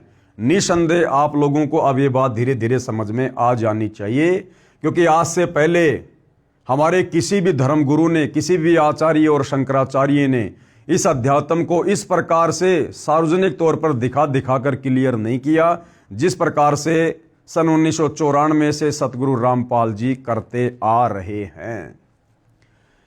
तो इससे तेरे लिए इस कर्तव्य और अकर्तव्य की व्यवस्था में, यानी कौन सी भक्ति करनी चाहिए, कौन सी भक्ति नहीं करनी चाहिए, शास्त्र ही प्रमाण है। यानी किसी की दंत कथा पर, किसी की कही सुनाई बातों पर अर्जुन यकीन मत करना। यानी अर्जुन के माध्यम से श्रद्धालुओं को, भगत समाज को यह संदेशा दिया जा रहा है कि भैया किसी की दंत कथा पर विश्वास मत करना, किसी के लोक वेद पर विश्वास मत करना, कहीं सुनाई कथाओं पर विश्वास मत करना। शास्त्रों में क्या प्रमाण है, गीता जी और चारों वेद भक्ति करने के विषय में क्या दिशा निर्देश दे रहे हैं, उस अनुसार भक्ति साधना करेगा तो तेरी मुक्ति का मार्ग प्रशस्त होगा। अन्यथा भैया जन्म मरण के चक्कर में, लक 84 के चक्कर में पड़ा ही रहेगा। ऐसा जानकर तू शास्त्र विधि से नियत कर्म ही करने योग्य हैं, यानी शास्त्र विधि के अनुसार जो धर्म कर्म करने चाहिए वही करने चाहिए, उन्हीं से भैया मुक्ति का रास्ता साफ होगा। अब देवताओं की पूजा का लाभ, यानी श्री आदि शंकराचार्य जी ने जिस प्रकार से हिंदू समाज को देवी देवताओं की पूजा पर, भक्ति पर, पाखंड पूजा पर, कर्म कांड पर आधारित कर दिया था, अब इन देवी देवताओं की पूजा के विषय में, इन देवी देवताओं की पूजा से मिलने वाले लाभ या हानि के विषय में हमारे पवित्र सदग्रंथ क्या कह रहे हैं, गीता जी क्या कह रही है। पढ़ते हैं पवित्र श्रीमद् भगवत गीता से अध्याय 17 श्लोक 1 और 6। श्लोक 1 में क्या कहा गया है। इस श्लोक में अर्जुन ने गीता ज्ञान देने वाले प्रभु से प्रश्न किया है कि हे कृष्ण, जो मनुष्य शास्त्र विधि को त्याग कर श्रद्धा से युक्त हुए देवादि यानी देवी देवताओं का पूजन करते हैं, उनकी स्थिति फिर कौन सी है। यानी जो व्यक्ति बड़ी श्रद्धा से, बड़ी लगन से, अध्यात्म ज्ञान के अभाव में जो इन देवी देवताओं की पूजा करते हैं, तो उसकी क्या स्थिति है, उससे क्या लाभ मिलता है। सात्विक हैं अथवा राजसी या तामसी, यानी वो साधक वो किस स्वभाव के होते हैं जो देवी देवताओं की पूजा करते हैं, उनका स्वभाव कैसा होता है, उनका आचरण कैसा होता है। वे सात्विक प्रवृत्ति के होते हैं या राजसी प्रवृत्ति के या फिर तामसी प्रवृत्ति के। गीता अध्याय 7 श्लोक 1 में अर्जुन ने सवाल किया। अब इसका उत्तर श्लोक 2 और 6 तक दिया गया है। गीता ज्ञानदाता प्रभु का उत्तर संक्षिप्त में इस प्रकार है। मनुष्यों की श्रद्धा उनके पूर्व जन्म के संस्कार अनुसार सात्विक, राजसी तथा तामसी होती है। यानी किस मनुष्य ने, किस भगत ने पूर्व जन्म में किस प्रकार की भक्ति साधना की है, उसी प्रकार से अगले मनुष्य जन्म में जब भी उसको प्राप्त होता है लक 84 भोगने के बाद, तो पिछले जन्म की भक्ति के आधार से उसके अगले जन्म की साधना का मार्ग निकल कर सामने आता है कि वो व्यक्ति किस प्रवृत्ति का है, राजसी प्रवृत्ति का है, तामसी प्रवृत्ति का है या फिर सात्विक प्रवृत्ति का है। गीता अध्याय 17 श्लोक 2 का निष्कर्ष है। हे भारत यानी हे अर्जुन, सभी मनुष्यों की श्रद्धा उनके अंतःकरण के अनुरूप होती है। जिनकी जैसी श्रद्धा होती है वह स्वयं भी वही है, यानी वैसे ही स्वभाव का है। गीता अध्याय 17 श्लोक 3 का सारांश है। शास्त्र विरुद्ध साधना करने वाले सात्विक पुरुष देवों को पूजते हैं। यानी जो सात्विक स्वभाव के भगत होते हैं, व्यक्ति होते हैं, वो देवताओं का पूजन करते हैं। राजस पुरुष यक्ष और राक्षसों को तथा अन्य जो तामस मनुष्य हैं, जो क्रोधी हैं, वे प्रेत और भूत गणों को पूजते हैं। ये गीता अध्याय 17 श्लोक नंबर 4 का निष्कर्ष है। हे अर्जुन, जो मनुष्य शास्त्र विधि से रहित केवल मनमाना, मन कल्पित घोर तप को तपते हैं तथा दंभ और अहंकार से युक्त कामना, आसक्ति और बल के अभिमान से भी युक्त हैं। गीता अध्याय 17 श्लोक 5। यानी इस प्रकार के जो ये साधक होते हैं, इनके अंदर कमियां ही कमियां होती हैं। तथा जो शरीर रूप से स्थित भूत समुदाय को तथा अंतःकरण में स्थित मुझको यानी गीता ज्ञानदाता प्रभु को भी दुखी करने वाले हैं। यानी राजसी, तामसी और सात्विक भक्ति करने वाले साधक, ये गीता का ज्ञान देने वाला काल ब्रह्म कह रहा है कि ये इस प्रकार के श्रद्धालु मुझे भी दुखी करने वाले हैं, मुझे भी ये पीड़ा देते हैं इस प्रकार की आदि अधूरी भक्ति करके, यानी कष्ट पहुंचाते हैं। उन अज्ञानियों को तू असुर स्वभाव वाले जान। राजस, तामसी और सात्विक यानी देवी देवताओं की भक्ति करने वाले, गीता का ज्ञानदाता कह रहा है कि वो भगत नहीं है, वो असुर स्वभाव वाले हैं, राक्षस प्रवृत्ति के लोग जान उनको, उन अज्ञानियों को तू असुर स्वभाव वाले जान। गीता अध्याय 17 श्लोक नंबर 6 में लिखा है। यही प्रमाण गीता अध्याय 16 श्लोक 17 से 20 में भी है। कहा है कि श्लोक 17, वे अपने आप को ही श्रेष्ठ मानने वाले घमंडी पुरुष धन और मान के मद से युक्त केवल नाम मात्र के यज्ञों द्वारा पाखंड से शास्त्र विधि रहित यजन यानी पूजन करते हैं। गीता अध्याय 16 श्लोक 17 का निष्कर्ष है। फिर श्लोक 18 क्या कहता है? अहंकार, बल, घमंड और ये क्रोध आदि के परायण और दूसरों की निंदा करने वाले पुरुष अपने और दूसरों के शरीर में स्थित मुझसे यानी गीता ज्ञान दाता से द्वेष करने वाले होते हैं। यानी देवी देवताओं की पूजा करने वाले को ये गीता ज्ञान दाता कह रहा है कि वो तो मेरे से भी द्वेष करने वाले हैं, वो तो मेरी साधना पूजा भी नहीं करते। गीता अध्याय 16 श्लोक 18। श्लोक 19 क्या कहता है? उन द्वेष करने वाले पापाचारी और क्रूर कर्मी नराधमों को मतलब नीच मनुष्यों को, देखो भाई और बहनों, देवी देवताओं की पूजा करने वाले को नीच मनुष्यों की संज्ञा दे रही है गीता जी, नीच मनुष्यों की। उन द्वेष करने वाले पापाचारी और क्रूर कर्मी नराधमों को यानी नीच मनुष्यों को मैं संसार में बार बार आसुरी योनियों में ही डालता हूं। कौन कह रहा है? गीता का ज्ञान देने वाला ब्रह्म। हिंदू समाज से जुड़े भाई और बहनों, तुम्हारा भगवान, गीता का ज्ञान देने वाला भगवान, चाहे तुम श्री कृष्ण समझो, चाहे विष्णु समझो, चाहे काल ब्रह्म समझो, ये कह रहा है कि इस प्रकार से राजस, तामसी और सात्विक प्रवृत्ति के जो भगत हैं, जो साधक हैं, जो देवी देवताओं की पूजा करते हैं, शास्त्रों के विरुद्ध साधना करते हैं, ये गीता ज्ञान देने वाला भगवान कह रहा कि वो मुझे दुखी करने वाले हैं और मैं बार बार उनको आसुरी योनियों में डालता हूं। यानी कभी नरक में, कभी लक 84 में, मैं संसार में बार बार आसुरी योनियों में ही डालता हूं। गीता अध्याय 16 श्लोक 19। यानी देवी देवताओं की पूजा करने वाले का कतई मोक्ष नहीं है। थोड़ा बहुत लाभ जो इस ब्रह्म की भक्ति से मिलता है, वो लाभ भी देवी देवताओं की भक्ति से नहीं है। हम केवल अपना अनमोल समय और समय से ही बर्बाद करते हैं। फिर श्लोक 20 क्या कहता है? हे अर्जुन, वे मूढ़ यानी मूर्ख, कौन? जो देवी देवताओं की पूजा करते हैं, जो राजस, तामसी और सात्विक जो प्रवृत्ति के लोग हैं, गीता ज्ञानदाता उनको मूर्ख कह रहा है कि हे अर्जुन, वे मूढ़ यानी मूर्ख मुझको न प्राप्त होकर ही जन्म जन्म में आसुरी योनि को प्राप्त होते हैं, फिर उससे भी अति नीच गति को प्राप्त होते हैं, यानी घोर नरक में गिरते हैं। उपरोक्त श्रीमद् भगवद गीता के श्लोकों का निष्कर्ष अब पूज्य गुरुदेव भगवान हमें और अच्छे से संक्षिप्त में, सरल रूप में समझा रहे हैं कि इन तमाम बातों का क्या निष्कर्ष है। गीता अध्याय 17 श्लोक 1 में अर्जुन ने पूछा है कि हे कृष्ण, जो मनुष्य शास्त्र विधि को त्याग कर श्रद्धा से युक्त हुए देवादि यानी देवता आदि का पूजन करते हैं, वे स्वभाव से कैसे होते हैं? यानी देवी देवताओं की पूजा करने वालों का स्वभाव कैसा होता है? तो अर्जुन ने गीता अध्याय 7 श्लोक 12 से 15 में पहले सुना था कि तीनों गुणों यानी त्रिगुणमयी माया अर्थात रजगुण ब्रह्मा जी, सतगुण विष्णु जी तथा तमगुण शिव जी आदि देवताओं को पूजने वाले उन्हीं तक सीमित रहते हैं। उनकी बुद्धि उनसे ऊपर मुझ गीता ज्ञान दाता की भक्ति तक नहीं जाती है, जिसका ज्ञान इस त्रिगुणमयी माया द्वारा हरा जा चुका है।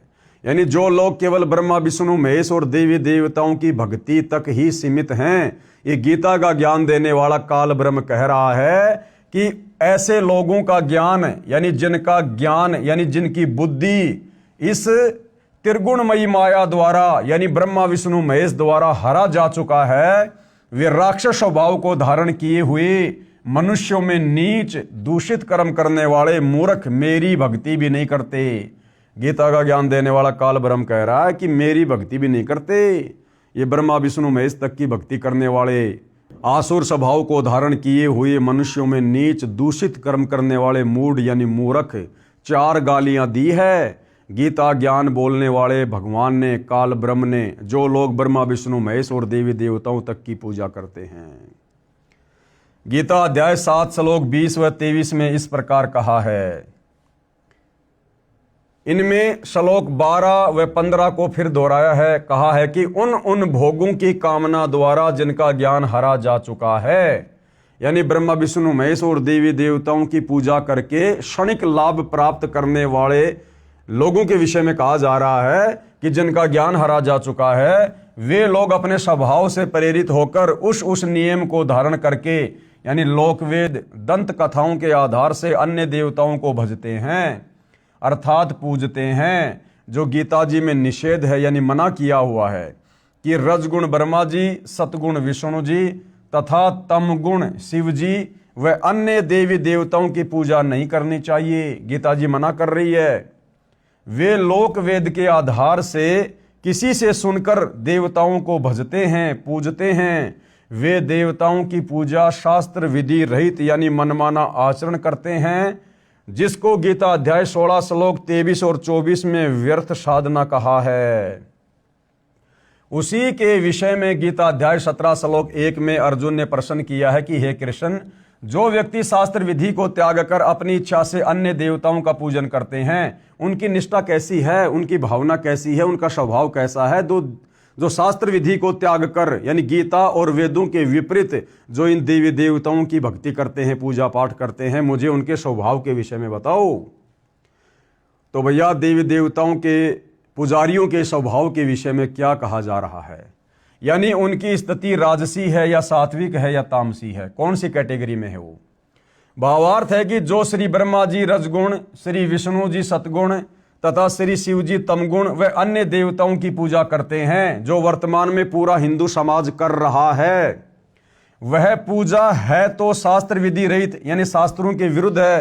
परंतु जो अन्य देवताओं की जो न करने योग्य अकर्तव्य पूजा करते हैं, वे स्वभाव से कैसे होते हैं।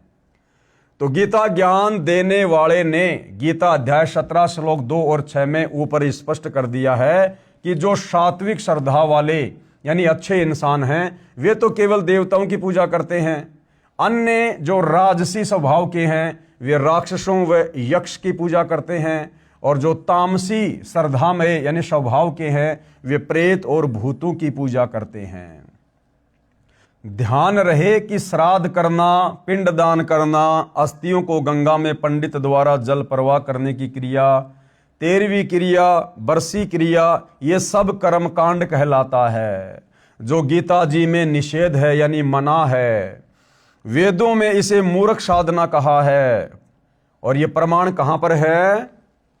मार्कंडे पुराण में रोचे ऋषि की उत्पत्ति अध्याय में जो हमने पहले भी पढ़ा था, रुचि ऋषि ने ब्रह्मचर्य का पालन करते हुए एकांत में रहकर वेदों अनुसार भक्ति की।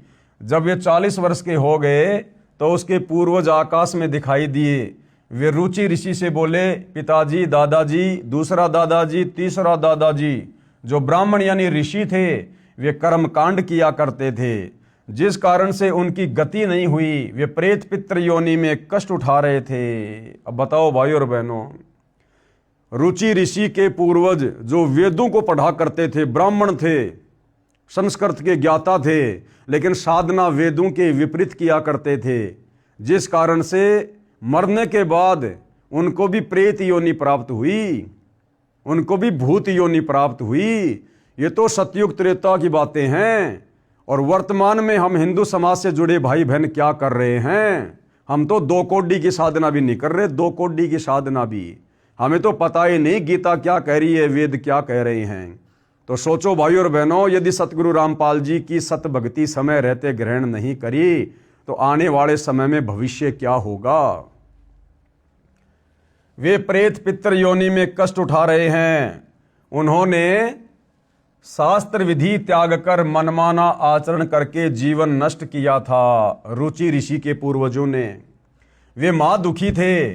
उन्होंने रुचि ऋषि से कहा, बेटा तूने विवाह क्यों नहीं किया, हमारे श्राद्ध आदि क्रिया यानी कर्मकांड क्यों नहीं किए? क्योंकि वो प्रेत बनकर, भूत बनकर भूखे मर रहे थे, जो वेदों को पढ़ा करते थे लेकिन साधना वेदों के विपरीत किया करते थे।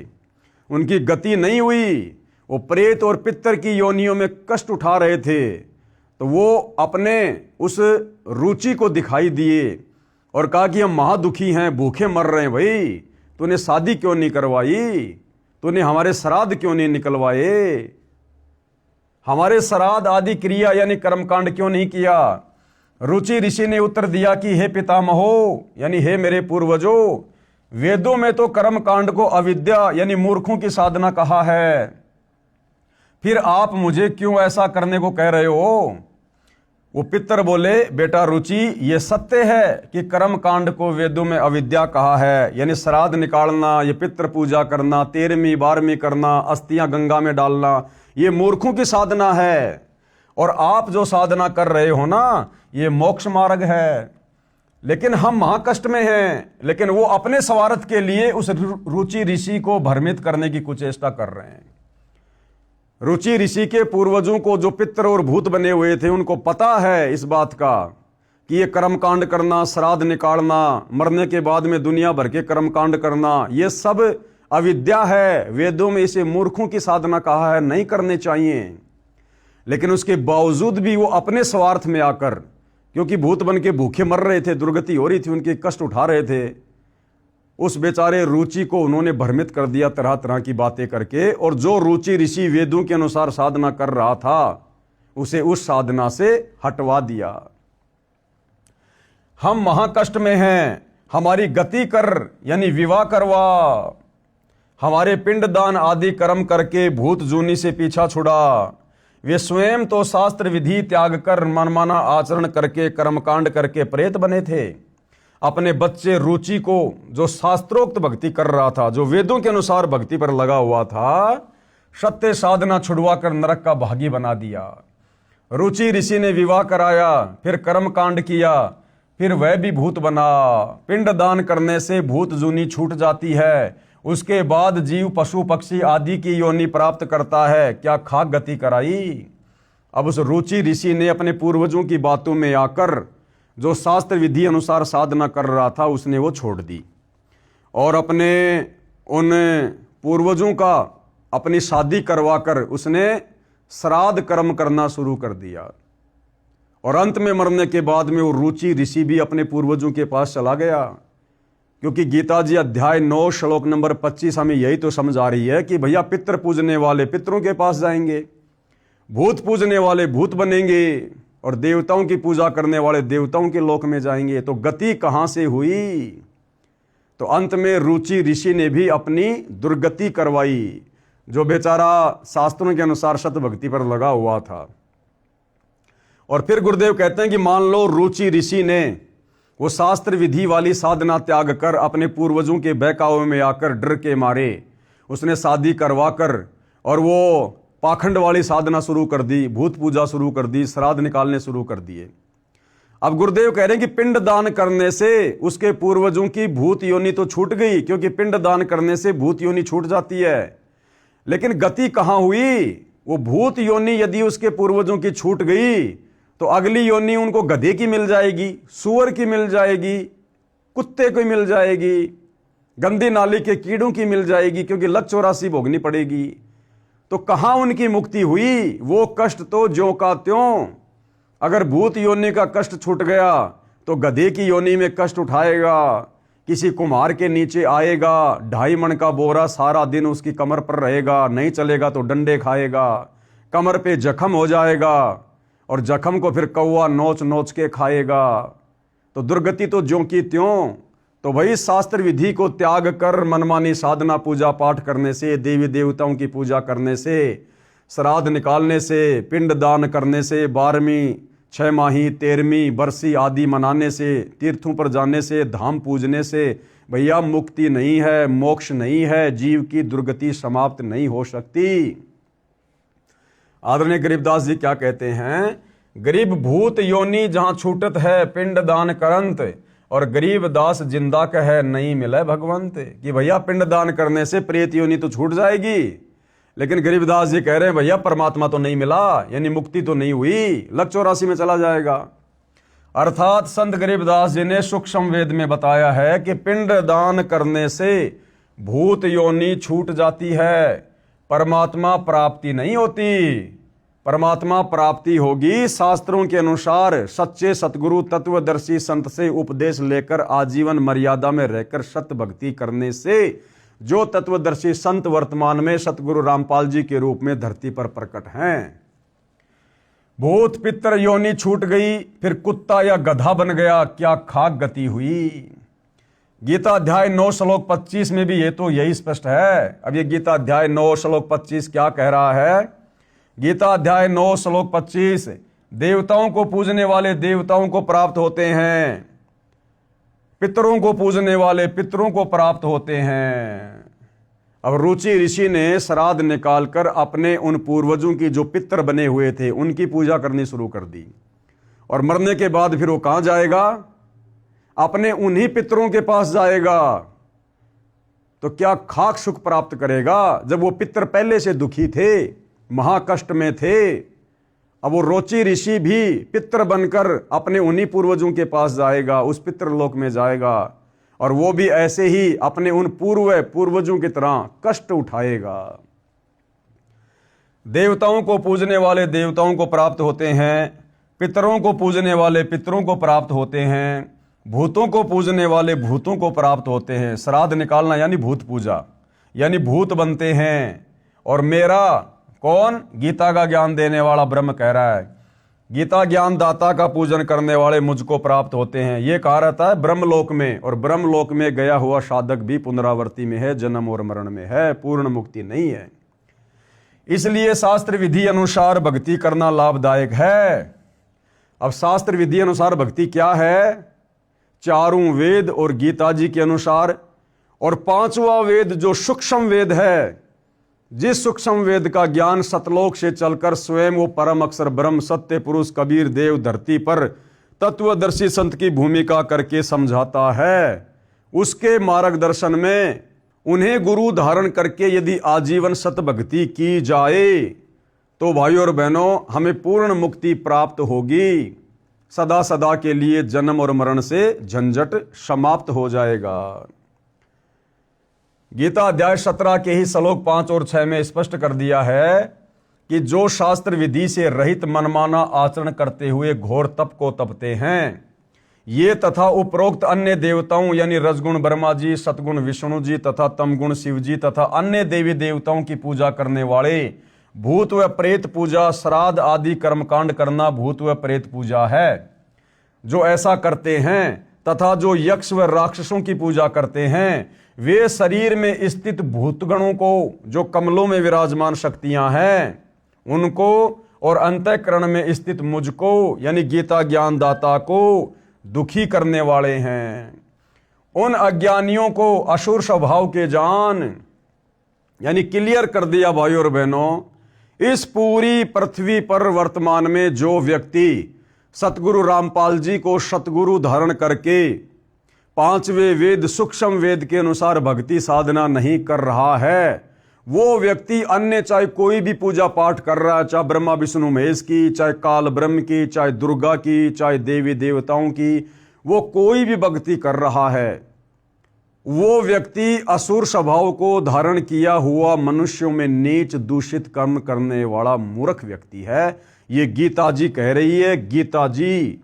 और ये गीता का ज्ञान देने वाला काल ब्रह्म कह रहा है कि उन अज्ञानियों को, जो तत्वदर्शी संत की शरण में आकर भक्ति नहीं करता, बाकी मनमानी साधना करता है, उन अज्ञानियों को असुर स्वभाव के जान यानी राक्षस प्रवृत्ति का जान उनको, वो कब क्या कांड कर देंगे, कब उनके मन में क्या छल बल आ जाएगा, कोई भरोसा नहीं है, क्योंकि उनके ऊपर कोई कंट्रोल नहीं होता है।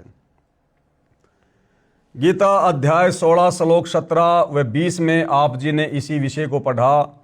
कहा है कि जो शास्त्र विधि रहित पूजन करते हैं, वे अपने शरीर में तथा दूसरों के शरीर में स्थित मुझ गीता ज्ञान दाता से द्वेष करने वाले हैं, क्योंकि वे अन्य देवताओं की पूजा करते हैं। गीता ज्ञान दाता यानी काल ब्रह्म की पूजा नहीं करते, इसलिए द्वेष करने वाले कहा है। अब किसी बच्चे को पढ़ाए लिखाए पालन पोषण करे उसके माता पिता, और वो बच्चा ज़्यादा बात माने अपने पड़ोसियों की, तो माता पिता ऑटोमेटिक उस बच्चे से दुखी होते हैं। तो इसी प्रकार इस 21 ब्रह्मांड का पिता, 21 ब्रह्मांड का जनक, यहाँ का नकली भगवान ये काल ब्रह्म है। और काल ब्रह्म के अंतर्गत हम जितने भी प्राणी हैं, यदि हम उसकी भक्ति साधना नहीं करते हैं और बाकी अन्य देवी देवताओं की भक्ति करते हैं, तो हम उस काल ब्रह्म को दुखी कर रहे हैं, हम उससे द्वेष करने वालों की श्रेणी में हैं। उन द्वेष करने वाले यानी श्री ब्रह्मा जी रजगुण, श्री विष्णु जी सतगुण तथा श्री शिव जी तमगुण, जो काल ब्रह्म की 3 प्रधान शक्तियां हैं, तथा अन्य देवी देवताओं की पूजा करने वाले पापाचारी क्रूर कर्मी नराधमों को यानी मनुष्य में नीच उन व्यक्तियों को मैं बार बार आसुरी योनियों में डालता हूं, यानी नरक में डालता हूं, 84 में डालता हूं। तो देख लो भाइयों और बहनों, ये पवित्र गीता जी, ये पवित्र शास्त्र देवी देवताओं की पूजा करने वालों के विषय में, ब्रह्मा विष्णु महेश की पूजा करने वालों के विषय में क्या दिशा निर्देश दे रहा है। ये श्लोक सतगुरु रामपाल जी ने नहीं लिखे भाई। कोई ये सोचे कि भाई ये तो संत रामपाल जी ने अपनी तरफ से लिख दिए होंगे। भैया गीता मार्केट में मिलती है, या गीता प्रेस गोरखपुर से ले आओ, किसी भी धार्मिक पुस्तकों वाली दुकान से ले आओ, और गीता जी को आंखों के सामने रखो, और जो श्लोक जो अध्याय सतगुरु रामपाल जी बता रहे हैं एज इट इज, ऐसा का ऐसा उस गीता में लिखा हुआ मिलेगा। उसके बाद तो आप लोगों ने विश्वास करना चाहिए कि हम किस दिशा में जा रहे हैं। गीता अध्याय 16 श्लोक 20 में कहा है कि हे अर्जुन, वे मूढ़ कौन, जो देवी देवताओं की पूजा करते हैं, ब्रह्मा विष्णु महेश की भक्ति करते हैं, वे मूढ़ यानी मूर्ख मुझको न प्राप्त होकर, यानी काल की भक्ति करके उसके ब्रह्मलोक को प्राप्त ना होकर जन्म मरण में आसुरी योनि को प्राप्त होते हैं, फिर उससे भी अति नीच गति को प्राप्त होते हैं, यानी घोर नरक में गिरते हैं। उपरोक्त गीता के प्रकरण को समझने के लिए यानी प्रमाण के लिए कृपया पढ़ें और आंखों देखें उपरोक्त श्लोकों की फोटोकॉपियां, जो श्रीमद् भगवद गीता पदछेद अन्वय से है। ये गीता प्रेस गोरखपुर से प्रकाशित गीता है, जिसका नाम है गीता पदछेद अन्वय। ये गीता जी अब मैं आपको दिखाना चाहूँगा, ये वाली गीता जी है, ये जो मेरे हाथ में है, ये वाली गीता जी जो गीता प्रेस गोरखपुर से प्रकाशित है, जिसकी फोटोकॉपियां यहाँ पर सतगुरु रामपाल जी ने लगा रखी हैं। श्रीमद् भगवद गीता पदछेद अन्वय से है, जो भारत की प्रसिद्ध व विश्व स्तरीय गीता प्रेस गोरखपुर से मुद्रित तथा प्रकाशित है, तथा श्री जयदयाल गोविंद का द्वारा अनुवादित है। अब देखिएगा भाई और बहनों, ये तमाम फोटोकॉपियां इसी गीता जी की सतगुरु रामपाल जी ने लगा रखी है, जिन श्लोकों के विषय में आपको ऊपर बताया गया है। अब आप जब अपनी आंखों से देखेंगे तो आप भाई बहनों को विश्वास होगा कि वास्तव में हमारे धर्म की पवित्र पुस्तकें भक्ति और भगवान के विषय में क्या दिशा निर्देश दे रही हैं, और हमारे जितने भी आचार्य शंकराचार्य धर्मगुरु हैं, इन लोगों ने अपनी अज्ञानता के चलते इन धर्मशास्त्रों को तत्वदर्शी संत के तत्व ज्ञान के अभाव में अच्छे से ना समझकर आम समाज में क्या शास्त्र विरुद्ध घटिया साधना प्रचलित करवा दी है। गीता जी अध्याय 17 के कुछ श्लोकों की फोटोकॉपी, गीता अध्याय 17 श्लोक 1 की फोटोकॉपी आपकी आंखों के सामने है। हे कृष्ण, यानी अर्जुन सवाल कर रहा है, हे कृष्ण, जो मनुष्य शास्त्र विधि को त्याग कर, यानी गीता और वेदों में लिखी हुई भक्ति साधना को त्याग कर और श्रद्धा से युक्त हुए देवता आदि का पूजन करते हैं, देवादि का यानी देवता आदि का पूजन करते हैं, उनकी स्थिति फिर कौन सी है, सात्विक है अथवा राजसी है अथवा तामसी है। तो इसका जवाब गीता अध्याय 17 श्लोक 2 की फोटोकॉपी में है। मनुष्यों की वह शास्त्रीय संस्कारों से रहित केवल स्वभाव से उत्पन्न श्रद्धा सात्विकी और राजसी तथा तामसी ऐसे तीनों प्रकार की ही होती है। उसको तू मुझसे सुन कि ध्यान दे, अब मैं तुझे बताता हूं। तो गीता अध्याय 17 श्लोक 3 में बता रहा है, ये संस्कृत आप जी की आंखों के सामने है। हे भारत यानी हे अर्जुन, सभी मनुष्यों की श्रद्धा उनके अंतःकरण के अनुरूप होती है, यानी जिसको जैसा ज्ञान होता है अध्यात्म के विषय में, उसकी श्रद्धा उस इष्ट के प्रति वैसी ही होती है। यह पुरुष श्रद्धामय है, इसलिए जो पुरुष जैसी श्रद्धा वाला है वह स्वयं भी वही है। गीता अध्याय 17 श्लोक 4 की फोटोकॉपी संस्कृत में श्लोक आप जियों के सामने है। यानी सात्विक पुरुष, यानी सात्विक जो भगत होते हैं वो देवों को पूजते हैं। जो सात्विक प्रवृत्ति के जो व्यक्ति होते हैं वो देवी देवताओं की पूजा करते हैं, और देवी देवताओं की पूजा करने के लिए यही गीता अध्याय 17 श्लोक 20 और 23 में मना कर रही है कि देवी देवताओं की पूजा करने वाले मंद बुद्धि हैं, अल्प बुद्धि हैं, उनको पता ही नहीं है कि इस साधना से तुम्हारी कैसी दुर्गति होगी। तो जो सात्विक लोग होते हैं वो देवी देवताओं की पूजा करते हैं, और जो राजसी पुरुष होते हैं यक्ष और राक्षसों को, तथा अन्य जो तामस होते हैं, जो तामसी प्रवृत्ति के होते हैं, वे प्रेत और भूत गणों को पूजते हैं। विशेषकर शंकर जी को पूजने वाले तामसी प्रवृत्ति के लोग होते हैं। तो इन सब की अंत में दुर्गति होती है, इनका मोक्ष नहीं होता है, क्योंकि ये सारी की सारी साधना वेदों के विरुद्ध है, गीता के विरुद्ध है। अब गीता अध्याय 17 श्लोक 5 की फोटोकॉपी। अब ये काल ब्रह्म क्या कह रहा है कि इस प्रकार की आदि अधूरी ओछी साधना करने के चलते फिर अंत में उनके साथ में क्या बनती है, मैं उनको किन किन योनियों में डालता हूं। संस्कृत में श्लोक आप जी के सामने है। जो मनुष्य शास्त्र विधि से रहित केवल मन कल्पित घोर तप को तपते हैं, यानी गीता और वेदों के विरुद्ध मनमानी भक्ति साधना करते हैं। जैसे हमारे वर्तमान के धर्म गुरु अपने भक्तों को सलाह देते हैं, भैया बाबा श्याम जी की पैदल यात्रा में जाना चाहिए, बाबा रामदेव की पैदल यात्रा करनी चाहिए। तो ये पैदल यात्रा करना घोर तप करना, अपने शरीर में विराजमान देवी देवताओं को, इस काल ब्रह्म को दुखी करना। इसके अलावा मनमाना आचरण, मनमाने नामों का जाप करवाते हैं। राधे राधे श्याम मिला दे, हरे रामा हरे कृष्णा, राम राम सीताराम, जय जय राम, ओम नमो वासुदेव, ओम नमो भागवते वासुदेव, जय गणेश देवा। यानी ये दुनिया भर के जो नाम मंत्र हैं इन्होंने बना रखे हैं, ये मन कल्पित मनमाना आचरण है। गीता और चारों वेदों में कहीं भी राधे राधे श्याम मिला दे, राम राम जय जय राम, श्री राम की पूजा, श्री कृष्ण की पूजा, बुद्ध की पूजा, अन्य अवतारों की पूजा, ब्रह्मा विष्णु महेश की पूजा, देवी देवताओं की पूजा बिल्कुल मना है। अरे विचार करने की बात है, लंका के राजा रावण ने अपनी सिद्धि शक्ति से अपनी सेना को आकाश में उड़ाकर देवलोक पर स्वर्ग में धावा बोल दिया, आक्रमण कर दिया, और देवताओं के राजा इंद्र को हरा दिया। इंद्र अपनी गद्दी छोड़कर, इंद्रासन छोड़कर जंगलों में भाग गया, और रावण ने 33 करोड़ देवी देवताओं को बंदी बनाकर अपनी कैद में डाल रखा था। जिन देवी देवताओं की हमारे धर्मगुरु पूजा करवाते हैं, जब वो देवी देवता बेचारे खुद ही लाचार और बेबस पड़े हुए थे रावण की जेल में, उनकी भक्ति साधना करने से हमें भला कैसे मुक्ति मिलेगी। इसलिए ये पवित्र ग्रंथ गीता जी अध्याय 17 श्लोक 20 और 23 में, अध्याय 7 श्लोक 12 से 15 में ब्रह्मा विष्णु महेश और अन्य तमाम देवी देवताओं की भक्ति साधना करने के लिए मना करता है। जो मनुष्य शास्त्र विधि से रहित केवल मन कल्पित घोर तप को तपते हैं, दंभ और अहंकार से युक्त एवं कामना, आसक्त और बल के अभिमान से भी युक्त हैं, यानी हर प्रकार से उनमें मान बढ़ाई, राग द्वेष ईर्ष्या अहंकार समाया हुआ होता है। गीता अध्याय 17 श्लोक 6 की फोटोकॉपी।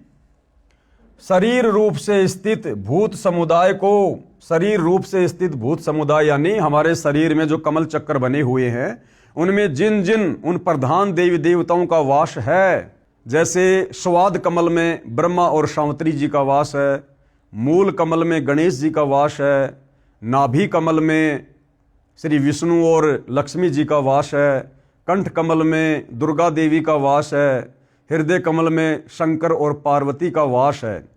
तो यहाँ गीता ज्ञान देने वाला ये भगवान क्या कह रहा है कि ये जो देवी देवताओं की पूजा करते हैं, ब्रह्मा विष्णु महेश की पूजा करते हैं, मन कल्पित मनमाना आचरण करते हैं, घोर ये तप करते हैं, पाखंड पूजा करते हैं, तो गीता ज्ञान देने वाला कह रहा है कि भैया ऐसे भगत, ऐसे श्रद्धालु इस शरीर में विराजमान भूत गणों को, भूत यानी भूत वैसे भगवानों को भी कहा जाता है, तो ये जितने भी जो प्रधान देवी देवता हमारे शरीर में बने इन कमल चक्रों में बैठे हैं, तो गीता ज्ञानदाता कह रहा कि उनको भी दुखी करते हैं।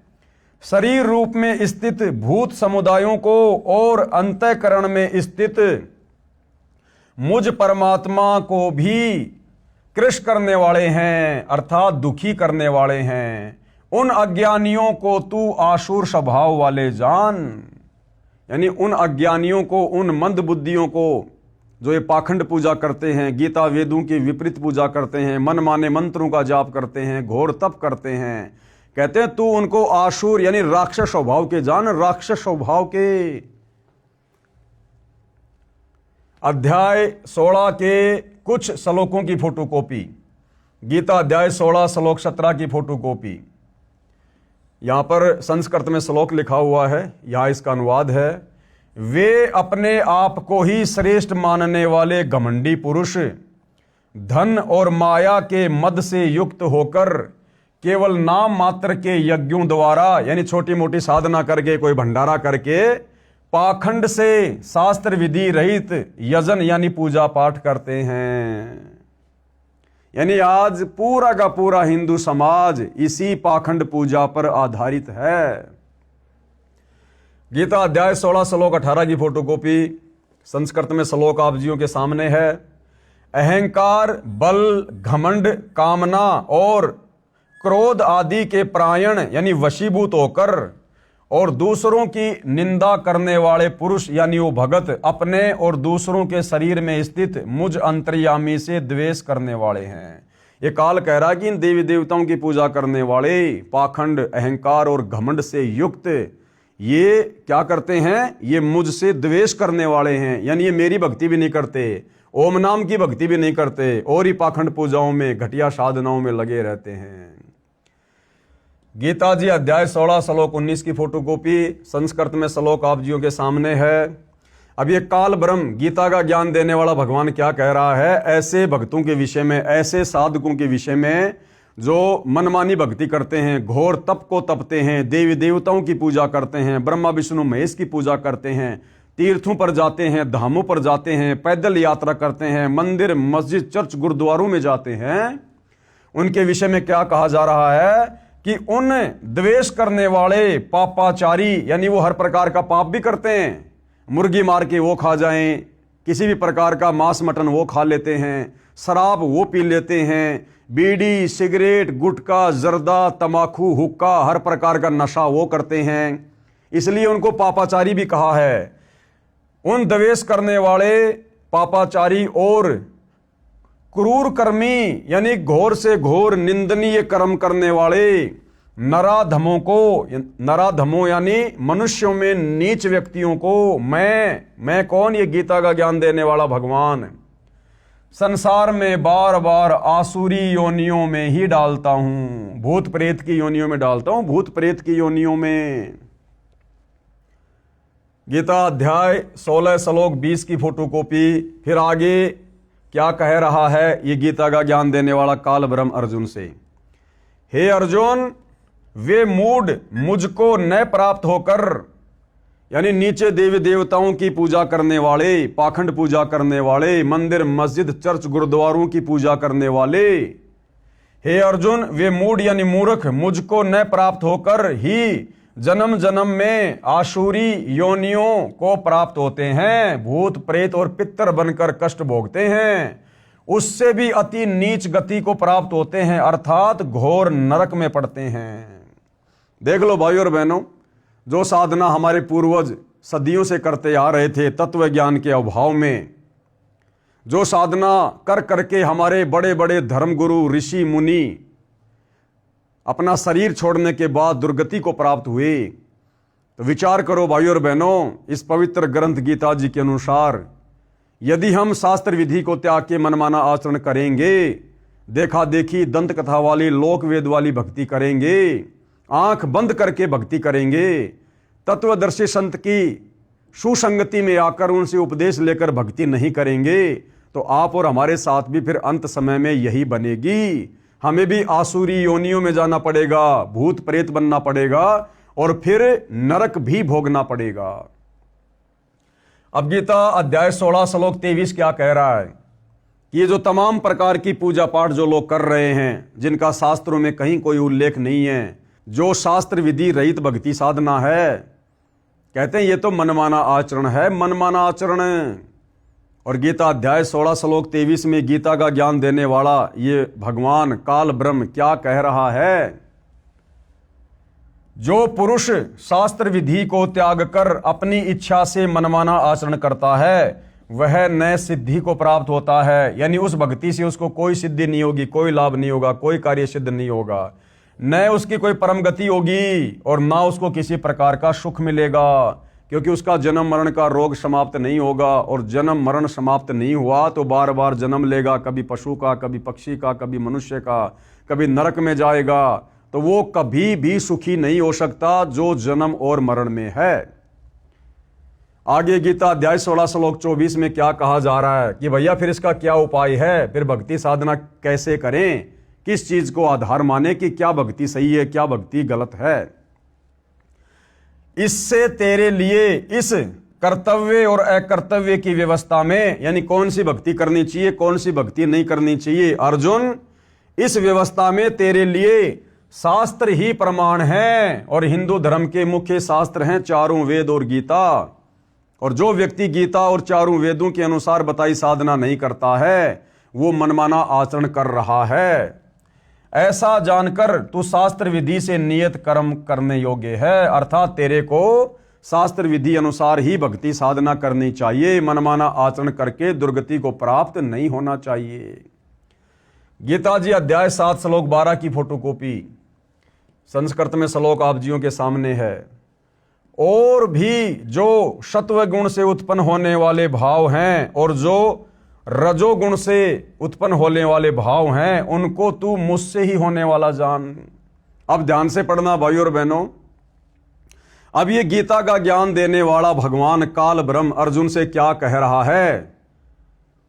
और भी जो सत्व गुण से उत्पन्न होने वाले भाव हैं। सतोगुण प्रधान देवता कौन है? श्री विष्णु जी। और रजोगुण प्रधान देवता श्री ब्रह्मा जी और तमोगुण प्रधान देवता श्री शंकर जी। ये काल कह रहा कि इन तीनों देवताओं से उत्पन्न होने वाले जो भी भाव हैं, उनका मुख्य कारण मैं ही हूं। यानी तीनों देवता मेरे अंडर में हैं, ये मेरे बेटे हैं। और इनकी भक्ति से जो थोड़ा बहुत लाभ तुम्हें प्राप्त होता है थोड़े समय के लिए, उसका मूल कारण मैं ही हूं। यानी मेरी साधना करके, तप करके, ओम नाम का जाप करके ये तीनों देवता थोड़ी बहुत शक्ति मेरे से ही प्राप्त करते हैं। इसलिए इन तीनों देवताओं की और अन्य देव देवताओं की भक्ति करने वाला कभी भी परम सुख और परम शांति को प्राप्त नहीं हो सकता। यानी मूल कारण 21 ब्रह्मांड में, ये 21 ब्रह्मांड का नकली भगवान, गीता का ज्ञान देने वाला भगवान, ये काल ब्रह्म है। बाकी सब इसके नीचे हैं, सब इसके कंट्रोल में हैं, सब इसके अंडर में हैं। इसलिए ये कह रहा कि और भी जो सत्वगुण से, रजोगुण से, तमोगुण से उत्पन्न होने वाले भाव हैं, उन सबको तू मुझसे ही होने वाला जान। यानी ब्रह्मा जी को रजोगुण किसने बनाया? इस काल ब्रह्म ने। विष्णु जी को सतोगुण प्रधान देवता किसने बनाया? इस काल ब्रह्म ने। और शंकर जी को तमोगुण प्रधान देवता किसने बनाया? इस काल ब्रह्म ने। क्यों बनाया? अपने स्वार्थ के लिए बनाया, अपने भोजन के जुगाड़ के लिए बनाया। क्योंकि इसको प्रतिदिन 1 लाख मनुष्य शरीरधारी स्त्री या पुरुषों के सूक्ष्म शरीर से निकली गंध, वासना, वो मैल खाने का श्राप लगा हुआ है। ये स्वयं किसी के सामने प्रकट नहीं होता है, इसका अटल नियम है, विधान है। ये अपने ओरिजिनल रूप में किसी के सामने प्रकट नहीं होता। और अपने भोजन की व्यवस्था इसने अपने तीनों पुत्रों ब्रह्मा विष्णु महेश के माध्यम से करवा रखी है। रजोगुण के प्रभाव से ब्रह्मा जी आप और हमें संतान उत्पन्न करने के लिए विवश करता है। और एक परिवार में बांध के रखता है हमारे को विष्णु जी का शतोगुण, और तमोगुण शंकर जी के माध्यम से फिर ये मन मुटाव करवा कर, लड़ाई झगड़ा करवा कर, द्वेष करवा कर, एक्सीडेंट में या बीमारी में जैसे भी ये अंत में हमारी मृत्यु करवा देता है। और मृत्यु होने के बाद सीधे हम इसके ब्रह्मलोक में जाते हैं एक बार, जहाँ पर इसने तपतशिला बना रखी है, आग की जलती हुई बहुत गर्म टुकड़ी। वहाँ पर हमारे को ये सूक्ष्म शरीर में भूनता है। सूक्ष्म शरीर में जीव मरता नहीं है, लेकिन पीड़ा वर्तमान शरीर से भी कई गुना ज़्यादा होती है। और जीवन भर में हमने जो भी कुछ खाया पिया होता है, अच्छा बुरा, चटपटा, शराब वगैरह, तीखा कड़वा मीठा, मांस मदिरा, वो सारी वासना सूक्ष्म शरीर में जमा होती है। उस सूक्ष्म वासना को ये वहाँ पर गर्म करके छुड़वाता है। जैसे किसी बर्तन के ऊपर मैल जमा हो जाता है, तो बर्तन का मैल साफ करने वाला उसे बहुत तेज आग में रख कर उसको तपाता है, उसके बाद वो मैल छूटता है। तो वहाँ पर ये सूक्ष्म शरीर में आत्मा बड़ी दुखी होती है, बड़ी पीड़ा होती है इसको। इस प्रकार से वो इसका भोजन है। इसलिए भाइयों और बहनों, इसने अपने तीनों पुत्रों ब्रह्मा विष्णु महेश के माध्यम से हमारे को कर्म बंधनों में बांध रखा है, तीनों गुणों में हमारे को जकड़ रखा है। और यदि हम इस कर्म बंधन से छूट सकते हैं, इन तीनों गुणों के प्रभाव से दूर होकर शत भक्ति कर सकते हैं, तो केवल तत्वदर्शी संत की शरण में आकर, क्योंकि तत्वदर्शी संत इन तीनों गुणों और इस काल के प्रभाव से दूर होता है, क्योंकि वो तत्वदर्शी संत स्वयं परम अक्षर ब्रह्म होता है, तीनों लोकों में प्रवेश करने वाला, सबका धारण पोषण करने वाला कबीर देव होता है। इसलिए भाइयों और बहनों, मुक्ति का दूसरा रास्ता पृथ्वी पर कहीं और नहीं है। तो क्या कह रहा है ये काल ब्रह्म? और भी जो सत्व गुण से उत्पन्न होने वाले भाव हैं और जो रजोगुण से, उन सबको तू मुझसे ही होने वाला जान कि इन तीनों देवता ब्रह्मा विष्णु महेश का आदि कारण मैं ही हूं, ऐसा जान। परंतु वास्तव में उनमें मैं और वे मुझ में नहीं हैं, लेकिन वो मेरे में और मैं उनमें नहीं हूं। इसका मतलब गुरुदेव ने क्या बताया कि मैं उनसे अलग रहता हूं, मैं उनसे अलग रहता हूं, ब्रह्मलोक में रहता हूं, लेकिन मेरी माया से ही वो सारे कार्य करते हैं। जगत को करते हुए दिखाई देते हैं ये तीनों देवता, परंतु उसका आदि कारण, मूल कारण मैं ब्रह्म हूं। मेरी शक्ति से, मेरे प्रभाव से ये तीनों देवता कार्य कर रहे हैं। ये है भाइयों और बहनों इसका अर्थ।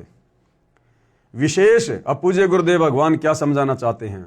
विशेष गीता ज्ञान दाता ने कहा है, किसने? काल ब्रह्म ने, कि रजगुण ब्रह्मा जी से उत्पत्ति, सतगुण विष्णु जी से स्थिति तथा तमगुण शिव जी से संहार होता है। ये सब मेरे लिए है, क्योंकि इसको भोजन चाहिए, मेरा आहार बनता रहे। गीता ज्ञान दाता काल है, जो स्वयं गीता अध्याय 11 श्लोक 32 में अपने को काल कहता है। यह श्रापवश 1 लाख मानव को प्रतिदिन खाता है। इसलिए कहा है कि जो रजगुण ब्रह्मा जी, सतगुण विष्णु जी तथा तमगुण शिव जी से हो रहा है, उसका निमित्त मैं हूं, परंतु मैं इनसे यानी ब्रह्मा विष्णु महेश से भिन्न हूं। यानी इस काल के रिमोट से ये ब्रह्मा विष्णु महेश तीनों देवता काम करते हैं। तो भाइयों बहनों, रिमोट चलाने वाला अलग होता है और टीवी अलग होता है, लेकिन वो रिमोट से टीवी चलता है। तो ये जो काल ब्रह्म है, ये अपने ब्रह्म लोक में रहता है और यहाँ अपने रिमोट से ब्रह्मा विष्णु महेश के माध्यम से पूरी सृष्टि के जीवों को कर्म बंधनों में, तीनों गुणों में, रजगुण, सतगुण और तमगुण में बांध के रखता है। उसके बाद गीता अध्याय 7 श्लोक नंबर 13 की फोटोकॉपी, ये संस्कृत में श्लोक आप जियों के सामने है। गुणों के कार्य रूप यानी रजगुण ब्रह्मा, सतगुण विष्णु, तमगुण शिव जी के कार्य रूप सात्विक, राजस और तामस, इन तीनों प्रकार के भावों से यह सारा संसार, प्राणी समुदाय मोहित हो रहा है। ये काल कह रहा है कि तीनों गुणों ब्रह्मा विष्णु महेश और उनसे निकलने वाले गुण, रजगुण, सतगुण, तमगुण, इन तीनों गुणों के प्रभाव से ये पूरा मानव समुदाय ये प्रभावित रहता है। यानी तीनों गुणों से ही ये प्राणी चलते हैं। इन तीनों गुणों से परे मुझ अविनाशी को नहीं जानता।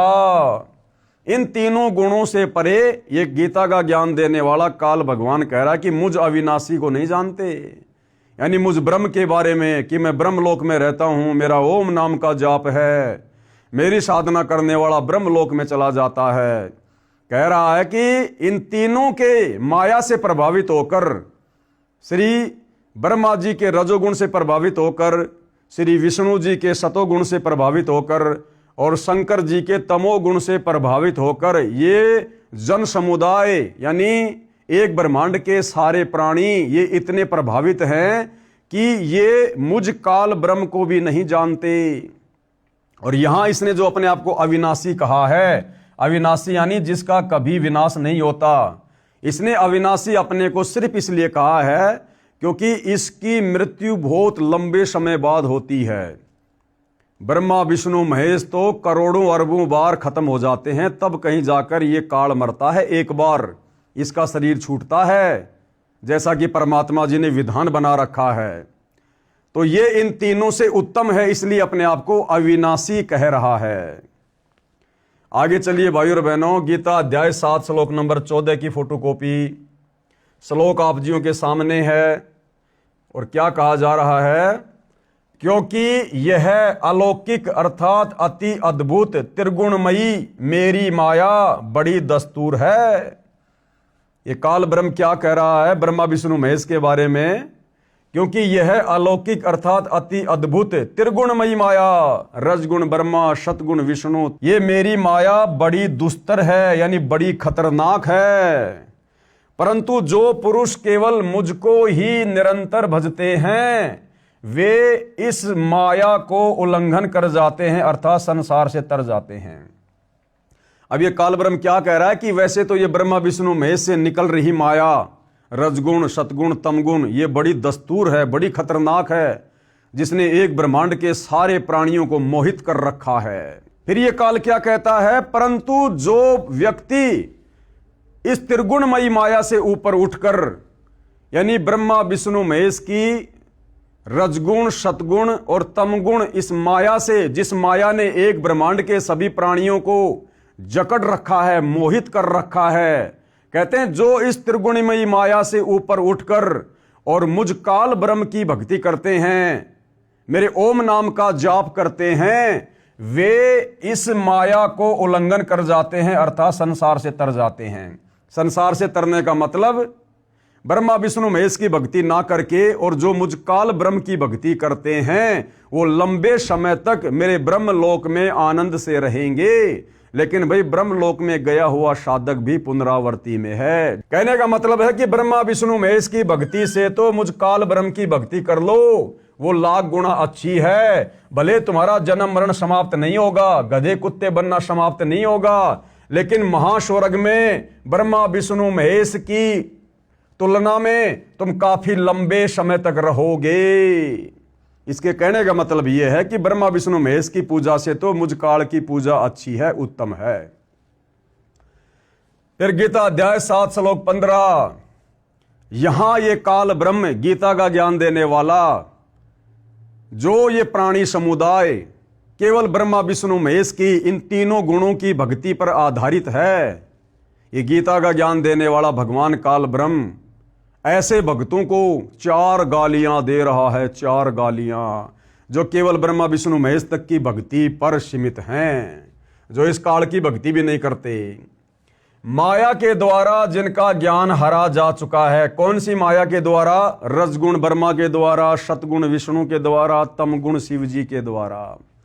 माया के द्वारा जिनका ज्ञान हरा जा चुका है, ऐसे आसुर स्वभाव को धारण किए हुए यानी राक्षस प्रवृत्ति के लोग, मनुष्यों में नीच यानी इंसानों में घटिया कर्म करने वाले, दूषित कर्म करने वाले, मूढ़ लोग यानी मूर्ख लोग, मुझको यानी काल ब्रह्म कह रहा है कि मुझको नहीं भजते, कि तत्व ज्ञान के अभाव में, सत्य ज्ञान के अभाव में ये ब्रह्मा विष्णु महेश तक की पूजा करने वाले मूर्ख लोग, मूढ़ लोग, मनुष्यों में नीच दूषित कर्म करने वाले, राक्षस स्वभाव को धारण किए हुए लोग मुझ काल ब्रह्म की पूजा भी नहीं करते।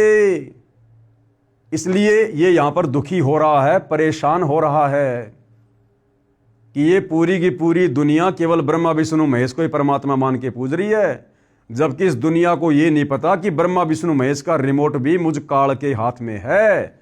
ये त्रिगुणमयी माया, रजगुण ब्रह्मा, सतगुण विष्णु, तमगुण शिव जी, ये काल ब्रह्म कह रहा है कि मेरे रिमोट से काम करते हैं और ये दुनिया मुझे नहीं पूजती, केवल इन्हीं की भक्ति तक सीमित है और 84 लाख योनियों में नरक में बार बार चक्कर काटती रहती है।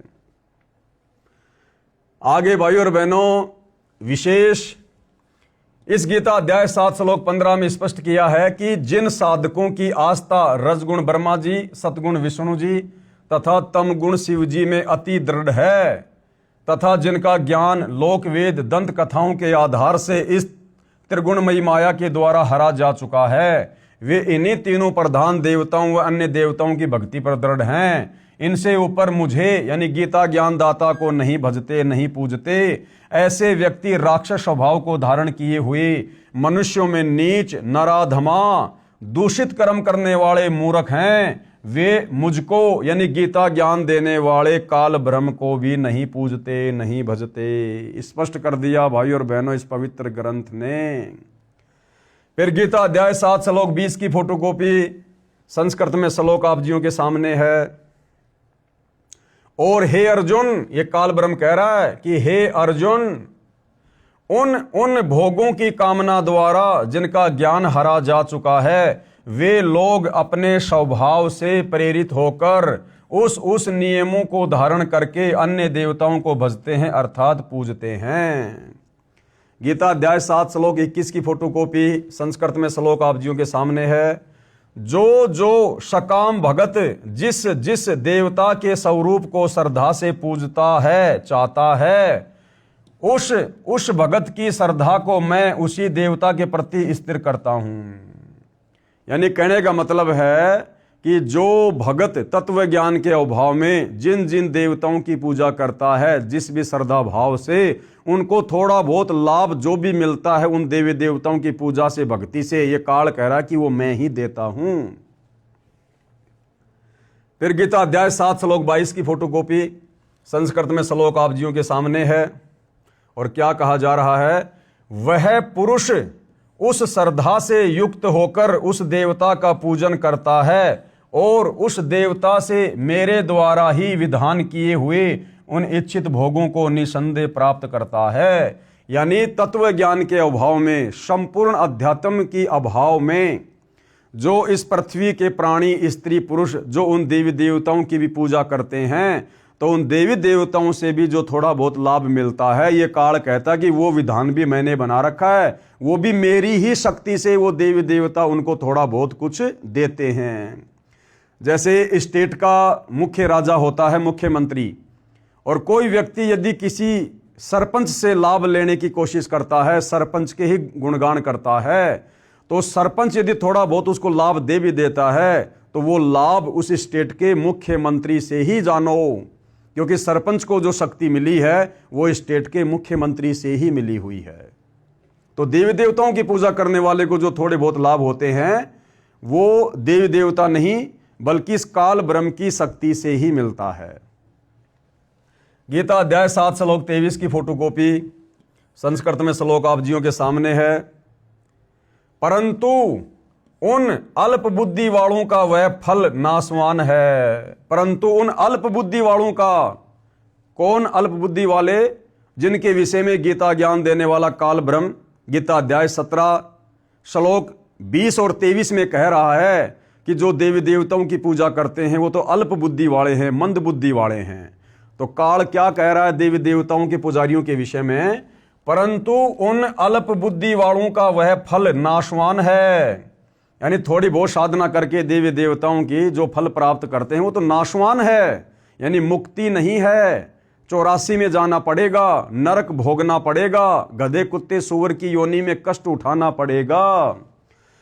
तथा वे देवताओं को पूजने वाले देवताओं को प्राप्त होते हैं, यानी देवताओं के लोक में चले जाएंगे। जो देवताओं की पूजा करते हैं वहां उनके नौकर लगेंगे।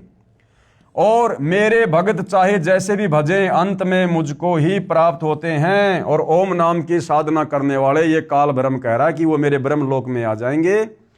लेकिन फिर गीता अध्याय 8 श्लोक नंबर 16 में कह रहा है कि ब्रह्म लोक पर्यंत सर्वलोक पुनरावर्ती में है, यानी ब्रह्म लोक में गए हुए भगत भी जन्म और मरण में है, पूर्ण मुक्ति नहीं है। पूर्ण मुक्ति तो केवल परम अक्षर ब्रह्म की साधना करनी पड़ेगी, तत्वदर्शी संत से लेकर। गीता अध्याय 9 श्लोक 25 की फोटोकॉपी श्लोक आप जियों के सामने है। देवताओं को पूजने वाले देवताओं को प्राप्त होते हैं, यानी देवताओं के लोक में चले जाएंगे, वहां उनके नौकर बन जाएंगे और फिर वो देवता उनका मिसयूज करेंगे। मिसयूज जैसे इंद्र की भक्ति करके इंद्र के लोक में चले जाते हैं। अब इंद्र ने क्या किया, जब विश्वामित्र तप करने लगा तो इंद्र ने अपनी नौकरानी को भेज दिया उसके तप को खंड करने के लिए। मार्कंडे ऋषि जब तप करने लगा तो इंद्र ने अपनी खुद की पत्नी को भी मार्कंडे ऋषि के सामने नंगा करके प्रस्तुत कर दिया। इतना गिरा हुआ चरित्र हमारे इन देवताओं का है, जिनकी भक्ति करने के लिए गीता अध्याय 17 श्लोक 20 और 23 में काल ब्रह्म मना कर रहा है। देवताओं को पूजने वाले देवताओं को प्राप्त होते हैं, पितरों को पूजने वाले पितरों को प्राप्त होते हैं, और भूतों को पूजने वाले, यानी श्राद्ध निकालना भूत पूजा में आता है, भूतों को पूजने वाले भूतों को प्राप्त होते हैं, और मेरा पूजन करने वाला भगत मुझको ही प्राप्त होता है। यानी काल ब्रह्म कह रहा है कि मेरी ओम नाम की साधना करने वाला मुझे प्राप्त होता है, ब्रह्मलोक में आ जाता है। इसलिए मेरे भक्तों का पुनर्जन्म नहीं होता। ये यहां पर भाई और बहनों अनुवादकर्ता की गलती है, इसका अनुवाद गलत किया हुआ है। ये आपको पहले भी गुरुदेव भगवान के कर कमल से लिखित शुद्ध अनुवाद बता दिया गया था, आगे भी परमात्मा दया करेंगे तो आप जियों को समझाया जाएगा। विशेष जानकारी प्रश्न 13। अब हिंदू साहिबान कहेंगे कि पुराणों में श्राद्ध करना, कर्मकांड करना बताया है, तीर्थों पर जाना पुण्य बताया है, ऋषियों ने तप किए, क्या उनको भी हम गलत माने? श्री ब्रह्मा जी ने, श्री विष्णु जी तथा श्री शिव जी ने भी तप किए, क्या वे भी गलत करते हैं? अरे भाई, इतना सब कुछ इस पुस्तक में क्लियर कर दिया गया है कि ये तपस्या करना, मनमानी भक्ति करना, ये चारों वेदों में, गीता जी में मना है। और ये जितने भी ये पुराण हैं, ये इन ऋषियों का खुद का भक्ति अनुभव है। इन पुराणों का ज्ञान 99% वेद और गीता से मेल नहीं खाता है। इसलिए पुराणों के अनुसार भक्ति करने से मुक्ति नहीं हो सकती, हम दुर्गति से नहीं बच सकते।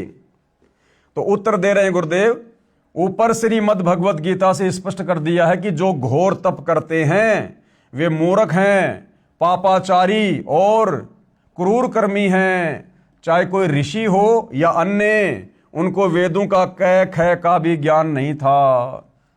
इसीलिए तो सतगुरु रामपाल जी बार बार कहते हैं कि भाई अध्यात्म के विषय में ये ब्रह्मा विष्णु महेश भी फैल हैं, यानी ब्रह्मा विष्णु महेश को भी अध्यात्म का ज्ञान नहीं है। श्री ब्रह्मा जी को भी वेदों का पूर्ण ज्ञान नहीं। फिर ब्रह्मा जी ने जो चारों वेद अपने वंशजों को दिए, मनु आदि को, उनको भी वेदों का ज्ञान नहीं। फिर आगे चलकर ये वेद साधना भी लुप्त होती चली गई, तो उन ऋषि महर्षियों को फिर वेदों का ज्ञान कहां से हो जाएगा, जो सतयुग में, त्रेता में और द्वापर में थे। और उन्होंने मनमानी पूजा साधना की, जंगलों में जाकर तपस्या की, घोर तप किए, जो तप करने के लिए गीता जी मना कर रही है। तो भाई ये जो अध्यात्म का संपूर्ण मार्ग है, संपूर्ण ज्ञान है, ये 21 ब्रह्मांड में 21 ब्रह्मांड के स्वामी काल ब्रह्म को भी नहीं है। ये काल ब्रह्म भी सतलोक के विषय में पूरी तरह से नहीं जानता है। इसीलिए तो गीता अध्याय 4 श्लोक नंबर 34 में इसने अर्जुन से कहा कि भाई किसी तत्वदर्शी संत की खोज कर ले। अगर इस काल ब्रह्म को, गीता के ज्ञान देने वाले भगवान को ज्ञान होता, उस तत्व ज्ञान के विषय में ये जानता, तो फिर अर्जुन को तत्वदर्शी संत की शरण में जाने की सलाह क्यों दे रहा है? अगर इसको तत्व ज्ञान होता तो 2-4 श्लोक और लिख देता कि ये है वो तत्व ज्ञान। कौन सा भाई कागज कम पड़ रहा था या स्याही कम पड़ रही थी? तो भाई और बहनों, वो तत्व ज्ञान तो परम अक्षर ब्रह्म, कबीर देव, सत्य पुरुष इस पृथ्वी पर स्वयं ही तत्वदर्शी संत के रूप में प्रकट होकर समझाता है और निसंदेह वर्तमान में वह तत्व ज्ञान सतगुरु रामपाल जी समझा रहे हैं। तभी तो इतने प्रमाण हिंदू समाज को समझाने के लिए इस पवित्र पुस्तक में डाल रखा है।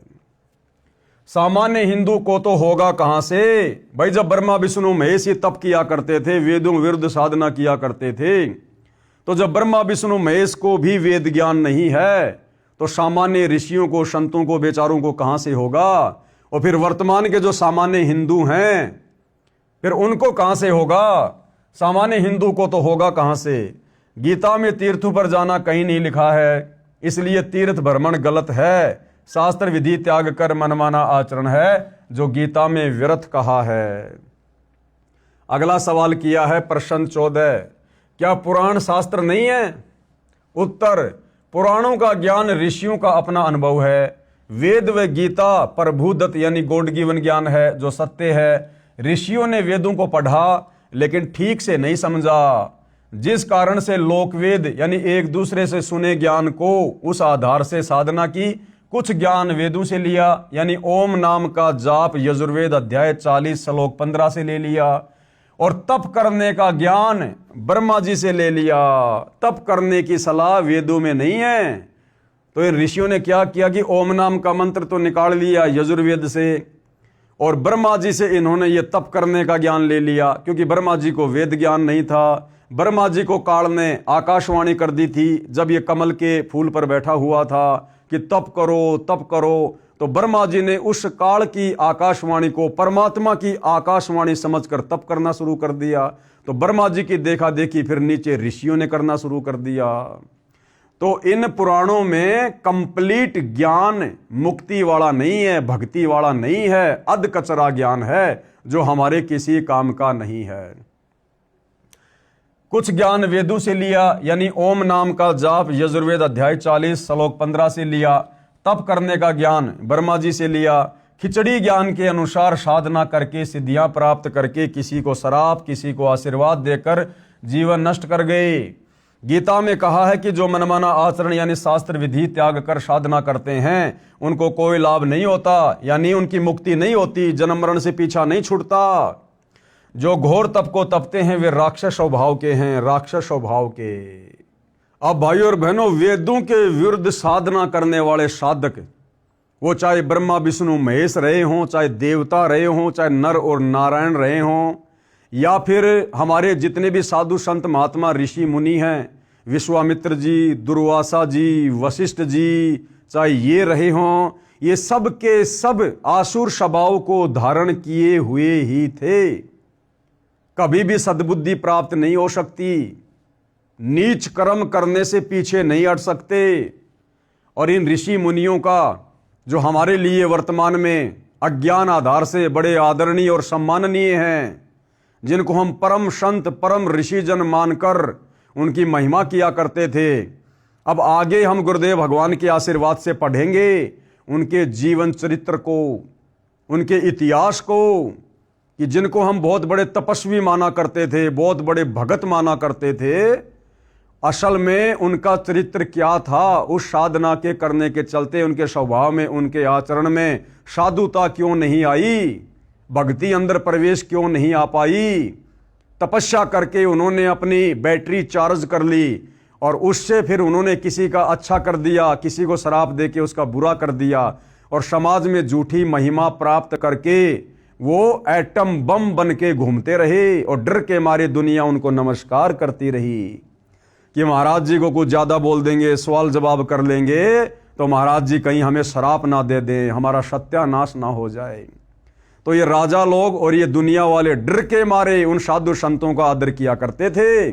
हृदय से विश्वामित्र का, दुर्वासा ऋषि का, वशिष्ठ का, मार्कंडे ऋषि का, ये राजा लोग और आम जनता आदर सत्कार नहीं किया करती थी।